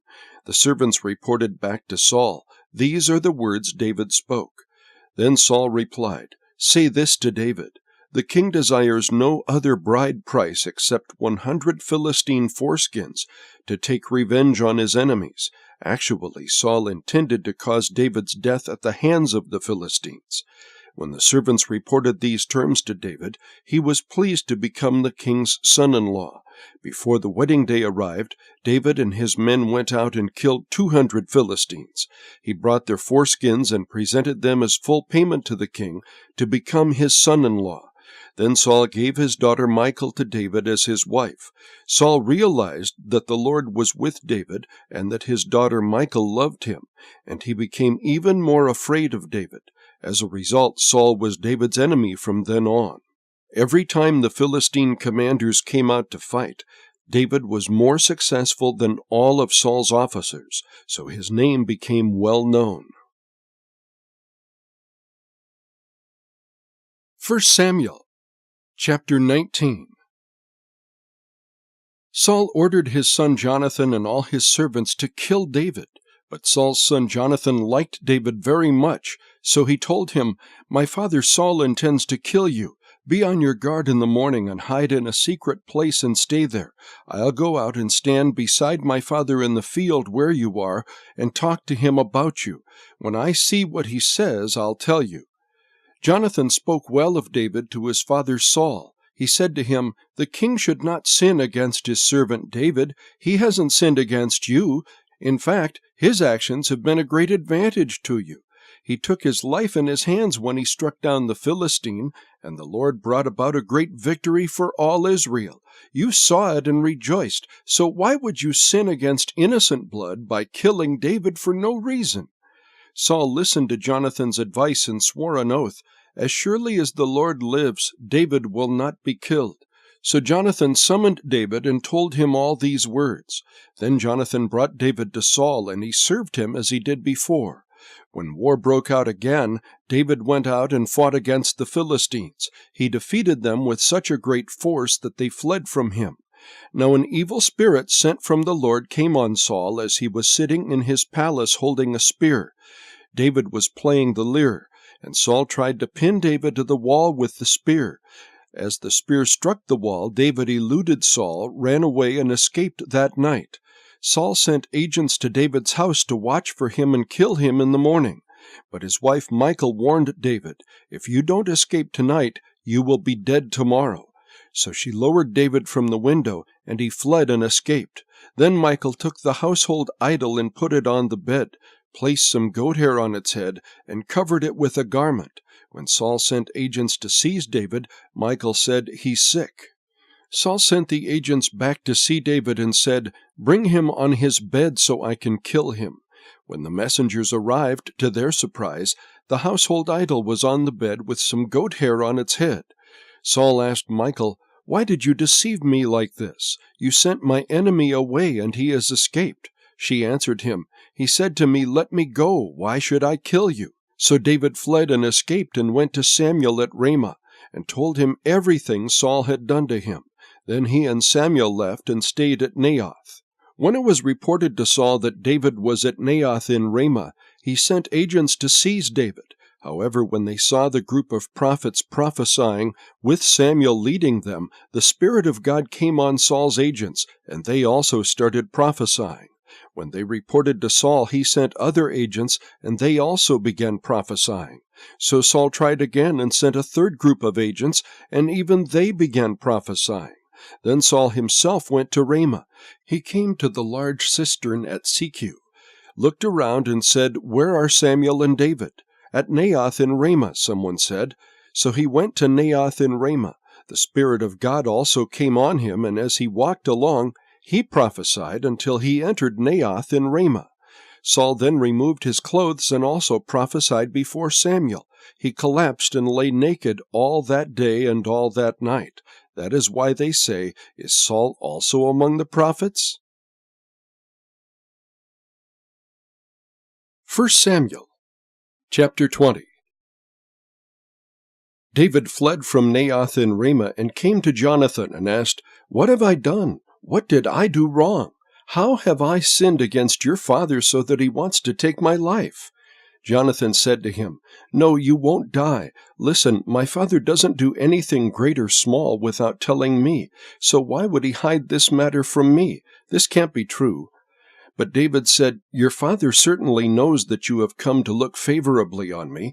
He has said Jonathan must not know of this, or else he will be grieved." David also swore, "As surely as the Lord lives, and as you yourself live, there is but a step between me and death." Jonathan said to David, "Whatever you say I will do for you." So David told him, "Look, tomorrow is the new moon, and I'm supposed to sit down and eat with the king. Instead, let me go, and I'll hide in the field until the third night.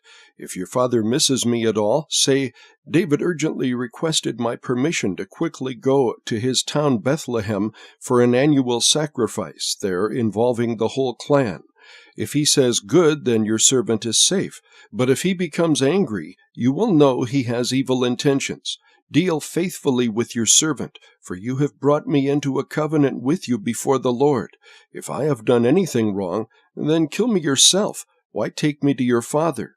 "No," Jonathan responded. "If I ever find out my father has evil intentions against you, wouldn't I tell you about it?" So David asked Jonathan, "Who will tell me if your father answers you harshly?" He answered David, "Come on, let's go out to the field." So both of them went out to the field. "By the Lord, the God of Israel, I will sound out my father by this time tomorrow or the next day. If I find out that he is favorable towards you, will I not send for you and tell you?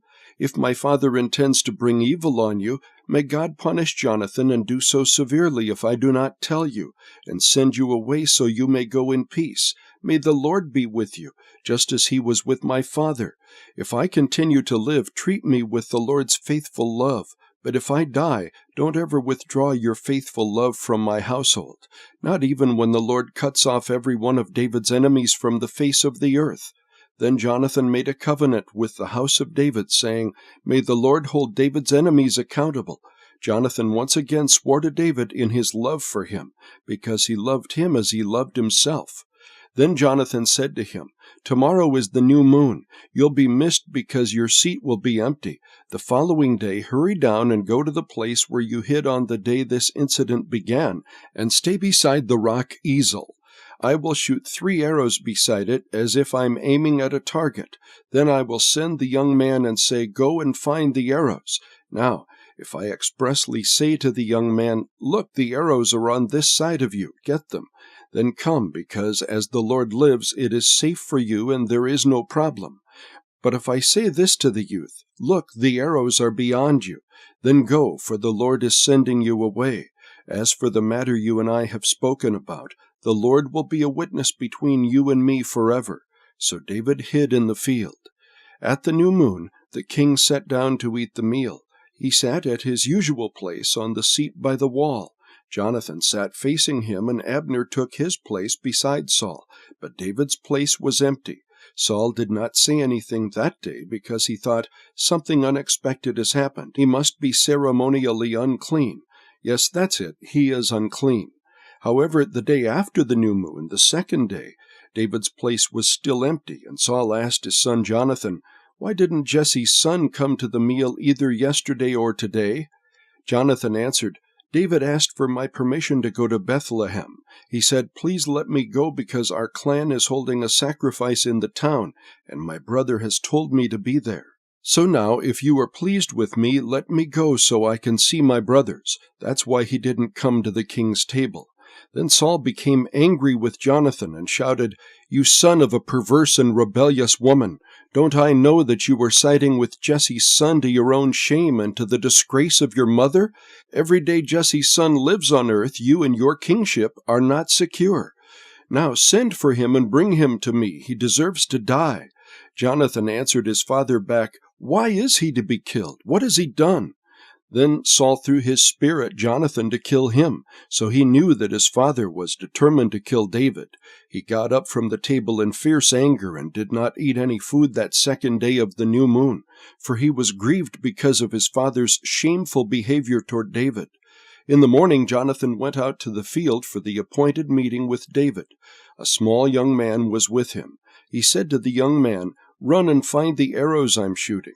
As the young man ran, Jonathan shot an arrow beyond him. He came to the location of the arrow that Jonathan had shot, but Jonathan called to him and said, "The arrow is beyond you, isn't it?" Then Jonathan called to him, "Hurry up and don't stop." Jonathan's young man picked up the arrow and returned to his master. He did not know anything. Only Jonathan and David knew the arrangement. Then Jonathan gave his equipment to the young man who was with him and said, "Go, take it back to the city." When the young man had gone, David got up from the south side of the stone easel, fell with his face to the ground, and bowed 3 times. Then he and Jonathan kissed each other and wept with each other, though David wept more. Jonathan then said to David, "Go in the assurance the 2 of us pledged in the name of the Lord when we said, 'The Lord will be a witness between you and me and between my offspring and your offspring forever.'" Then David left, and Jonathan went into the city. 1 Samuel Chapter 21. David went to Ahimelech, the priest at Nob. Ahimelech was afraid to meet David, so he said to him, "Why are you alone and no one is with you?" David answered Ahimelech the priest, "The king gave me a mission, but he told me, 'Don't let anyone know anything about the mission I'm sending you on, or what I have ordered you to do. I have stationed my young men at a certain place. Now what do you have on hand? Give me 5 loaves of bread, or whatever can be found." The priest told him, "There is no ordinary bread on hand. However, there is consecrated bread, but the young men may eat it only if they have kept themselves from women." David answered him, "I swear that women are being kept from us, as always when I go out to battle. The young men's bodies are consecrated even on an ordinary mission, so of course their bodies are consecrated today." So the priest gave him the consecrated bread, for there was no bread there except the bread of the presence that had been removed from the presence of the Lord. When the bread was removed, it had been replaced with warm bread. One of Saul's servants, detained before the Lord, was there that day. His name was Doeg, the Edomite, chief of Saul's shepherds. David said to Ahimelech, "Do you have a spear or sword on hand?" "I didn't even bring my sword or weapons since the king's mission was urgent." The priest replied, "The sword of Goliath the Philistine, whom you killed in the valley of Elah, is here wrapped in a cloth behind the ephod. If you want to take it for yourself, then take it, for there isn't another one here." "There's none like it," David said. "Give it to me." David fled that day from Saul's presence and went to King Achish of Gath. But Achish's servants said to him, "Isn't this David the king of the land? Don't they sing about him during their dances? Saul has killed his thousands, but David his tens of thousands." David took this to heart and became very afraid of King Achish of Gath. So he pretended to be insane in their presence. He acted like a madman around them, scribbling on the doors of the gates and letting saliva run down his beard. "Look, you can see the man is crazy," Achish said to his servants. "Why did you bring him to me? Do I have such a shortage of crazy people that you brought this one to act crazy around me? Is this one going to come into my house?" 1 Samuel, chapter 22. So David left Gath and took refuge in the cave of Adullam. When David's brothers and his father's whole family heard, they went down and joined him there. In addition, every man who was desperate, in debt, or discontented rallied around him, and he became their leader. About 400 men were with him. From there David went to Mizpah of Moab, where he said to the king of Moab, "Please let my father and mother stay with you until I know what God will do for me." So he left them in the care of the king of Moab, and they stayed with him the whole time David was in the stronghold. Then the prophet Gad said to David, "Don't stay in the stronghold. Leave and return to the land of Judah." So David left and went to the forest of Hereth. Saul heard that David and his men had been discovered. At that time Saul was in Gibeah, sitting under the tamarisk tree, at the high place. His spear was in his hand, and all his servants were standing around him. Saul said to his servants, "Listen, men of Benjamin, is Jesse's son going to give all of you fields and vineyards? Do you think he'll make all of you commanders of thousands and commanders of hundreds? That's why all of you have conspired against me. Nobody tells me when my own son makes a covenant with Jesse's son. None of you cares about me or tells me that my son has stirred up my own servant to wait in ambush for me, as is the case today." Then Doeg the Edomite, who was in charge of Saul's servants, answered, "I saw Jesse's son come to Ahimelech, son of Ahitub, at Nob. Ahimelech inquired of the Lord for him, and gave him provisions. He also gave him the sword of Goliath the Philistine." The king sent messengers to summon Ahimelech the priest, son of Ahitub, and his father's whole family, who were priests in Nob. All of them came to the king. Then Saul said, "Listen, son of Ahitub, I'm at your service, my lord," he said.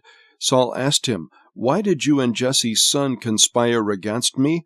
You gave him bread and a sword and inquired of God for him, so he could rise up against me and wait in ambush, as is the case today?" Ahimelech replied to the king, "Who among all your servants is as faithful as David? He is the king's son-in-law. captain of your bodyguard, and honored in your house. Was today the first time I inquired of God for him? Of course not. Please don't let the king make an accusation against your servant, or any of my father's household, for your servant didn't have any idea about all this. But the king said, You will die, Ahimelech, you and your father's whole family. Then the king ordered the guards standing by him, Turn and kill the priests of the Lord, because they sided with David, for they knew he was fleeing, but they didn't tell me. But the king's servants would not lift a hand to execute the priests of the Lord. So the king said to Doeg, Go and execute the priests. So Doeg the Edomite went and executed the priests himself. On that day he killed 85 men who wore linen ephods. He also struck down Nob, the city of the priests, with the sword, both men and women, children and infants, oxen, donkeys, and sheep.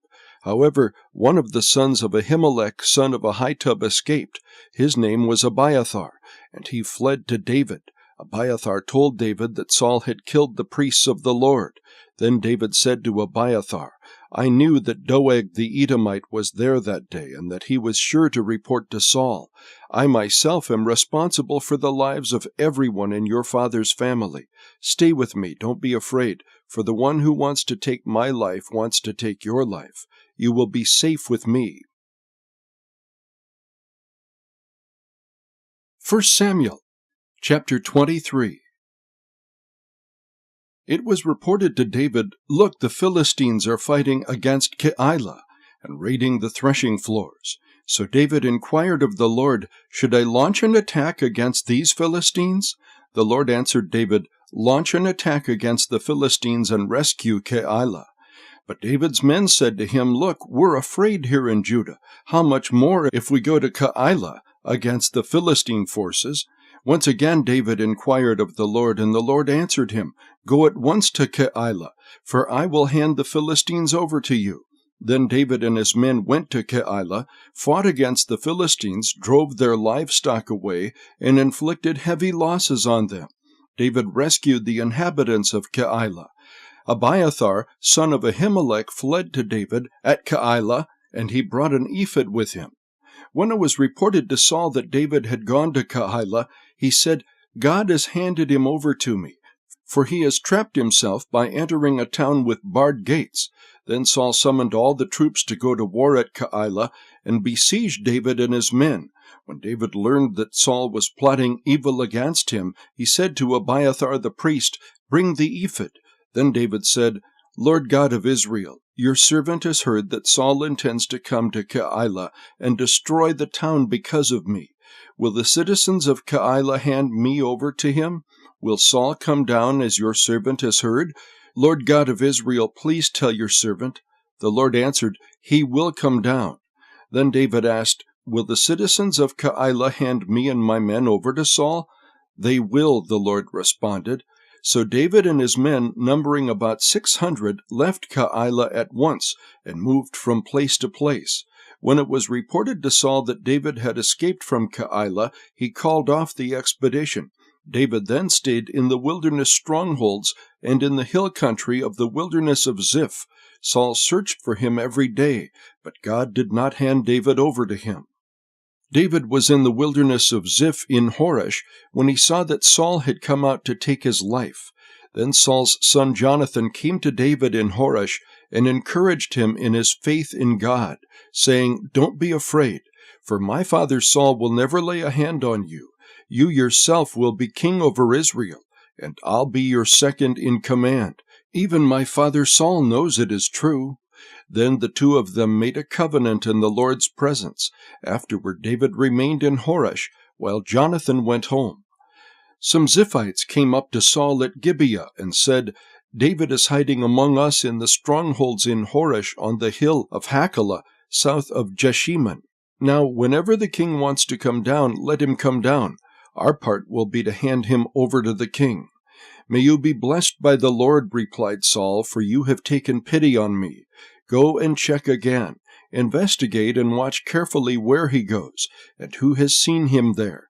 They tell me he is extremely cunning. Look and find out all the places where he hides. Then come back to me with accurate information, and I'll go with you. If it turns out he is really in the region, I'll search for him among all the clans of Judah." So they went to Ziph ahead of Saul. Now David and his men were in the wilderness near Maon, in the Arabah of Jeshimon, and Saul and his men went to look for him. When David was told about it, he went down to the rock and stayed in the wilderness of Maon. Saul heard of this and pursued David there. Saul went along one side of the mountain, and David and his men went along the other side. Even though David was hurrying to get away from Saul, Saul and his men were closing in on David and his men to capture them. Then a messenger came to Saul, saying, "Come quickly, because the Philistines have raided the land." So Saul broke off his pursuit of David and went to engage the Philistines. Therefore that place was named the Rock of Separation. From there David went up and stayed in the strongholds of En-gedi. 1 Samuel chapter 24. When Saul returned from pursuing the Philistines, he was told, "David is in the wilderness near En-gedi." So Saul took 3,000 of Israel's choice men and went to look for David and his men in front of the rocks of the wild goats. When Saul came to the sheep pens along the road, a cave was there, and he went in to relieve himself. David and his men were staying in the back of the cave. So they said to him, "Look, this is the day the Lord told you about. I will hand your enemy over to you, so you can do to him whatever you desire." Then David got up and secretly cut off the corner of Saul's robe. Afterward, David's conscience bothered him because he had cut off the corner of Saul's robe. He said to his men, "I swear before the Lord, I would never do such a thing to my Lord, the Lord's anointed. I will never lift my hand against him, since he is the Lord's anointed." With these words, David persuaded his men, and he did not let them rise up against Saul. Then Saul left the cave and went on his way. After that, David got up, went out of the cave, and called to Saul, "My lord the king." When Saul looked behind him, David bowed to the ground in homage. David said to Saul, "Why do you listen to the words of people who say, 'Look, David intends to harm you'? You can see with your own eyes that the Lord handed you over to me today in the cave. Someone advised me to kill you, but I took pity on you and said, 'I won't lift my hand against my Lord, since he is the Lord's anointed.' See, my father, look at the corner of your robe in my hand, for I cut it off, but I didn't kill you. Look and recognize that there is no evil or rebellion in me. I haven't sinned against you, even though you are hunting me down to take my life. May the Lord judge between you and me, and may the Lord take vengeance on you for me, but my hand will never be against you. As the old proverb says, 'Wickedness comes from wicked people.' My hand will never be against you. Who has the king of Israel come after? What are you chasing after? A dead dog? A flea? May the Lord be judge and decide between you and me. May he take notice and plead my case and deliver me from you." When David finished saying these things to him, Saul replied, "Is that your voice, David, my son?" Then Saul wept aloud and said to David, "You are more righteous than I, for you have done what is good to me, though I have done what is evil to you. You yourself have told me today what good you did for me. When the Lord handed me over to you, you didn't kill me. When a man finds his enemy, does he let him go unharmed? May the Lord repay you with good for what you've done for me today. Now I know for certain you will be king, and the kingdom of Israel will be established in your hand. Therefore swear to me by the Lord that you will not cut off my descendants or wipe out my name from my father's family." So David swore to Saul. Then Saul went back home, and David and his men went up to the stronghold. 1 Samuel chapter 25. Samuel died, and all Israel assembled to mourn for him, and they buried him by his home in Ramah. David then went down to the wilderness of Paran. A man in Maon had a business in Carmel. He was a very rich man with 3,000 sheep and 1,000 goats, and was shearing his sheep in Carmel. The man's name was Nabal, and his wife's name Abigail. The woman was intelligent and beautiful, but the man, a Calebite, was harsh and evil in his dealings. While David was in the wilderness, he heard that Nabal was shearing sheep, so David sent 10 young men instructing them, "Go up to Carmel, and when you come to Nabal, greet him in my name. Then say this, 'Long life to you, and peace to you, to your family, and to all that is yours. I hear that you are shearing. When your shepherds were with us, we did not harass them, and nothing of theirs was missing the whole time they were in Carmel. Ask your young men, and they will tell you. So let my young men find favor with you, for we have come on a feast day. Please give whatever you can afford to your servants and to your son David." David's young men went and said all these things to Nabal on David's behalf, and they waited. Nabal asked them, "Who is David? Who is Jesse's son? Many slaves these days are running away from their masters. Am I supposed to take my bread, my water, and my meat that I butchered for my shearers, and give them to these men? I don't know where they are from." David's men retraced their steps. When they returned to him, they reported all these words. He said to his men, "All of you put on your swords." So David and all his men put on their swords. About 400 men followed David, while 200 stayed with the supplies. One of Nabal's young men informed Abigail, Nabal's wife, "Look, David sent messengers from the wilderness to greet our master, but he yelled at them. The men treated us well. When we were in the field, we weren't harassed, and nothing of ours was missing the whole time we were living among them. They were a wall around us both day and night, the entire time we were herding the sheep. Now consider carefully what you must do, because there is certain to be trouble for our master and his entire family. He is such a worthless fool, nobody can talk to him." Abigail hurried, took 200 loaves of bread, 2 skins of wine, 5 butchered sheep, a bushel of roasted grain, 100 clusters of raisins, and 200 cakes of pressed figs, and loaded them on donkeys. Then she said to her male servants, "Go ahead of me, I will be right behind you." But she did not tell her husband Nabal. As she rode the donkey down a mountain pass hidden from view, she saw David and his men coming toward her and met them. David had just said, "I guarded everything that belonged to this man in the wilderness for nothing. He was not missing anything, yet he paid me back evil for good. May God punish me and do so severely, if I let any of his men survive until morning." When Abigail saw David, she quickly got off the donkey and fell with her face to the ground in front of David. She fell at his feet and said, "The guilt is mine, my lord, but please let your servant speak to you directly. Listen to the words of your servant.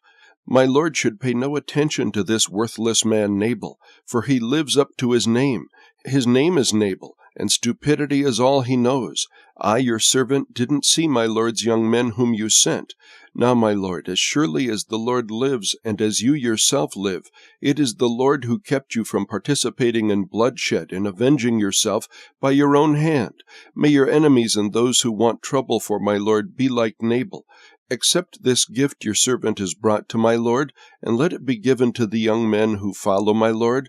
Please forgive your servant's offense, for the Lord is certain to make a lasting dynasty for my lord, because he fights the Lord's battles. Throughout your life may evil not be found in you. When someone pursues you and attempts to take your life, my lord's life will be tucked safely in the place where the Lord your God protects the living. However, he will fling away your enemies' lives like stones from a sling. When the Lord does for my lord all the good he promised and appoints you ruler over Israel, there will not be remorse or a troubled conscience for my lord, because of needless bloodshed or my lord's revenge. And when the Lord does good things for my lord, may you remember me your servant." Then David said to Abigail, "Praise the Lord God of Israel, who sent you to meet me today. Your discernment is blessed, and you are blessed. Today you kept me from participating in bloodshed and avenging myself by my own hand. Otherwise, as surely as the Lord God of Israel lives, who prevented me from harming you, if you had not come quickly to me, Nabal wouldn't have had any men left by morning light." Then David accepted what she had brought him and said, "Go home in peace. See, I have heard what you said and have granted your request." Then Abigail went to Nabal, and there he was in his house holding a feast fit for a king. Nabal was in a good mood and very drunk, so she didn't say anything to him until morning light. In the morning, when Nabal sobered up, his wife told him about these events. Then he had a seizure and became paralyzed. About 10 days later, the Lord struck Nabal dead. When David heard that Nabal was dead, he said, "Praise the Lord who championed my cause against Nabal's insults and restrained his servant from doing evil. The Lord brought Nabal's evil deeds back on his own head." Then David sent messengers to speak to Abigail about marrying him.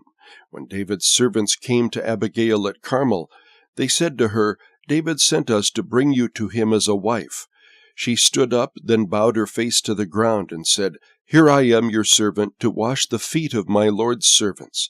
Then Abigail got up quickly, and with her 5 female servants accompanying her, rode on the donkey following David's messengers, and so she became his wife. David also married Ahinoam of Jezreel, and the 2 of them became his wives. But Saul gave his daughter Michal, David's wife, to Paltai, son of Laish, who was from Gallim. 1 Samuel, chapter 26. Then the Ziphites came to Saul at Gibeah, saying, "David is hiding on the hill of Hachilah, opposite Jeshimon." So Saul, accompanied by 3,000 of the choice men of Israel, went to the wilderness of Ziph to search for David there. Saul camped beside the road at the hill of Hachilah, opposite Jeshimon. David was living in the wilderness and discovered Saul had come there after him. So David sent out spies and knew for certain that Saul had come. Immediately David went to the place where Saul had camped. He saw the place where Saul and Abner, son of Ner, the general of his army, were lying down. Saul was lying inside the inner circle of the camp with the troops camped around him. Then David asked Ahimelech the Hittite and Joab's brother Abishai, son of Zeruiah, "Will you go up with me into the camp to Saul?" "I'll go with you," answered Abishai. That night David and Abishai came to the troops, and Saul was lying there asleep in the inner circle of the camp, with his spear stuck in the ground by his head. Abner and the troops were lying around him. Then Abishai said to David, "Today God has handed your enemy over to you. Let me thrust the spear through him into the ground just once. I won't have to strike him twice." But David said to Abishai, "Don't destroy him, for who can lift a hand against the Lord's anointed and be blameless?" David added, "As the Lord lives, the Lord will certainly strike him down. Either his day will come and he will die, or he will go into battle and perish. However, because of the Lord, I will never lift my hand against the Lord's anointed. Instead, take the spear and the water jug by his head and let's go." So David took the spear and the water jug by Saul's head, and they went their way. No one saw them, no one knew, and no one woke up. They all remained asleep because a deep sleep from the Lord came over them. David crossed to the other side and stood on top of the mountain at a distance. There was a considerable space between them. Then David shouted to the troops and to Abner, son of Ner, "Aren't you going to answer, Abner?" "Who are you who calls to the king?" Abner asked. David called to Abner, "You're a man, aren't you? Who in Israel is your equal?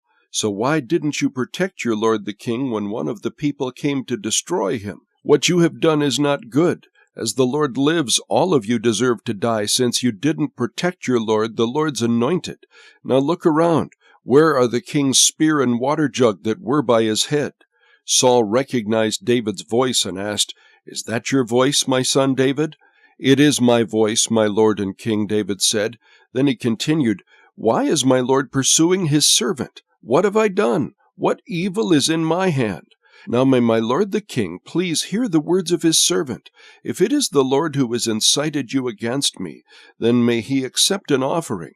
But if it is people, may they be cursed in the presence of the Lord. For today they have driven me away from sharing in the inheritance of the Lord, saying, 'Go and worship other gods.' So don't let my blood fall to the ground far from the Lord's presence. For the king of Israel has come out to search for a flea, like one who pursues a partridge in the mountains." Saul responded, "I have sinned. Come back, my son David.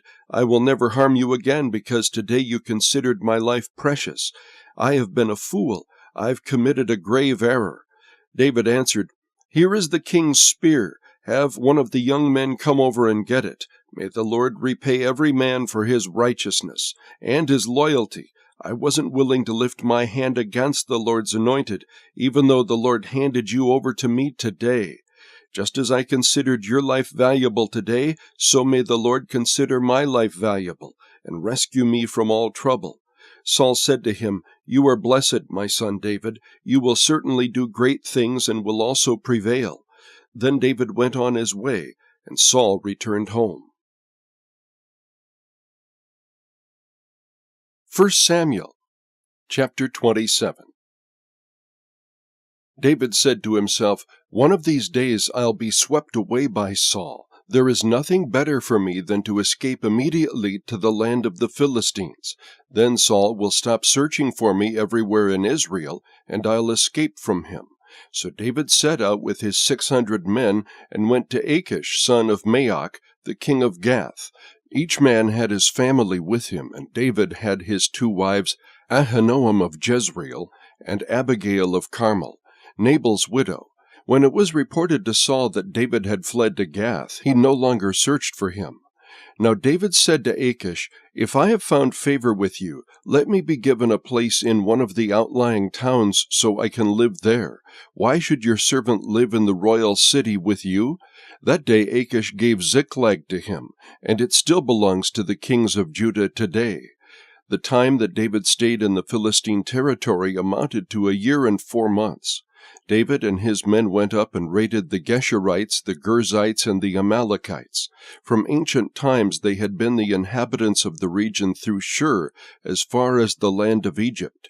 Whenever David attacked the land, he did not leave a single person alive, either man or woman, but he took flocks, herds, donkeys, camels, and clothing. Then he came back to Achish, who inquired, "Where did you raid today?" David replied, "The south country of Judah, the south country of the Jerahmeelites, or against the south country of the Kenites." David did not let a man or woman live to be brought to Gath, for he said, "Or they will inform on us and say, 'This is what David did.'" This was David's custom during the whole time he stayed in the Philistine territory. So Achish trusted David, thinking, "Since he has made himself detestable to his people Israel, he will be my servant forever." 1 Samuel chapter 28. At that time the Philistines brought their military units together into one army to fight against Israel. So Achish said to David, "You know, of course, that you and your men must march out in the army with me." David replied to Achish, "Good, you will find out what your servant can do." So Achish said to David, "Very well, I will appoint you as my permanent bodyguard." By this time Samuel had died, and all Israel had mourned for him and buried him in Ramah his city. And Saul had removed the mediums and spiritists from the land. The Philistines came together and camped at Shunem. So Saul gathered all Israel, and they camped at Gilboa. When Saul saw the Philistine camp, he was afraid and trembled violently. He inquired of the Lord, but the Lord did not answer him in dreams, or by the Urim, or by the prophets. Saul then said to his servants, "Find me a woman who is a medium, so I can go and consult her." His servants replied, "There is a woman at Endor who is a medium." Saul disguised himself by putting on different clothes and set out with 2 of his men. They came to the woman at night, and Saul said, "Consult a spirit for me. Bring up for me the one I tell you." But the woman said to him, "You surely know what Saul has done, how he has killed the mediums and spiritists in the land. Why are you setting a trap for me to get killed?" Then Saul swore to her by the Lord, "As surely as the Lord lives, nothing bad will happen to you because of this." "Who is it that you want me to bring up for you?" the woman asked. "Bring up Samuel for me," he answered. When the woman saw Samuel, she screamed and then asked Saul, "Why did you deceive me? You were Saul." But the king said to her, "Don't be afraid. What do you see?" "I see a spirit form coming up out of the earth," the woman answered. Then Saul asked her, "What does he look like?" "An old man is coming up," she replied. "He's wearing a robe." Then Saul knew that it was Samuel, and he bowed his face to the ground and paid homage. "Why have you disturbed me by bringing me up?" Samuel asked Saul. "I'm in serious trouble," replied Saul. "The Philistines are fighting against me, and God has turned away from me. He doesn't answer me anymore, either through the prophets or in dreams. So I've called on you to tell me what I should do." Samuel answered, "Since the Lord has turned away from you and has become your enemy, why are you asking me? The Lord has done exactly what he said through me. The Lord has torn the kingship out of your hand and given it to your neighbor David. You did not obey the Lord and did not carry out his burning anger against Amalek. Therefore the Lord has done this to you today. The Lord will also hand Israel over to the Philistines along with you. Tomorrow you and your sons will be with me, and the Lord will hand Israel's army over to the Philistines." Immediately Saul fell flat on the ground. He was terrified by Samuel's words and was also weak because he hadn't had any food all day and all night. The woman came over to Saul, and she saw that he was terrified and said to him, "Look, your servant has obeyed you. I took my life in my hands and did what you told me to do. Now please listen to your servant. Let me set some food in front of you. Eat, and it will give you strength so you can go on your way." He refused, saying, "I won't eat." But when his servants and the woman urged him, he listened to them. He got up off the ground and sat on the bed. The woman had a fattened calf at her house, and she quickly slaughtered it. She also took flour, kneaded it, and baked unleavened bread. She served it to Saul and his servants, and they ate. Afterward they got up and left that night. 1 Samuel chapter 29. The Philistines brought all their military units together at Aphek, while Israel was camped by the spring in Jezreel. As the Philistine leaders were passing in review with their units of hundreds and thousands, David and his men were passing in review behind them with Achish. Then the Philistine commanders asked, "What are these Hebrews doing here?" Achish answered the Philistine commanders, "That is David, servant of King Saul of Israel. He has been with me a considerable period of time, from the day he defected until today. I have found no fault with him." The Philistine commanders, however, were enraged with Achish and told him, "Send that man back and let him return to the place you assigned him. He must not go down with us into battle only to become our adversary during the battle. What better way could he regain his master's favor than with the heads of our men? Isn't this the David they sing about during their dances? Saul has killed his thousands, but David his tens of thousands?" So Achish summoned David and told him, "As the Lord lives, you are an honorable man. I think it is good to have you working with me in the camp, because I have found no fault in you from the day you came to me until today. But the leaders don't think you're reliable. Now go back quietly, and you won't be doing anything the Philistine leaders think is wrong." "But what have I done?" David replied to Achish. "From the first day I was with you until today, what have you found against your servant to keep me from going along to fight against the enemies of my lord the king?" Achish answered David, "I'm convinced that you are as reliable as the angel of God. But the Philistine commanders have said he must not go into battle with us. So get up early in the morning, you and your master's servants who came with you. When you've all gotten up early, go as soon as it's light." So David and his men got up early in the morning to return to the land of the Philistines, and the Philistines went up to Jezreel. 1 Samuel chapter 30. David and his men arrived in Ziklag on the third day. The Amalekites had raided the Negev and attacked and burned down Ziklag. They also had kidnapped the women and everyone in it from the youngest to the oldest. They had killed no one, but had carried them off as they went on their way. When David and his men arrived at the town, they found it burned down. Their wives, sons, and daughters had been kidnapped. David and the troops with him wept loudly until they had no strength left to weep. David's two wives, Ahinoam the Jezreelite and Abigail, the widow of Nabal the Carmelite, had also been kidnapped. David was in a difficult position because the troops talked about stoning him, for they were all very bitter over the loss of their sons and daughters.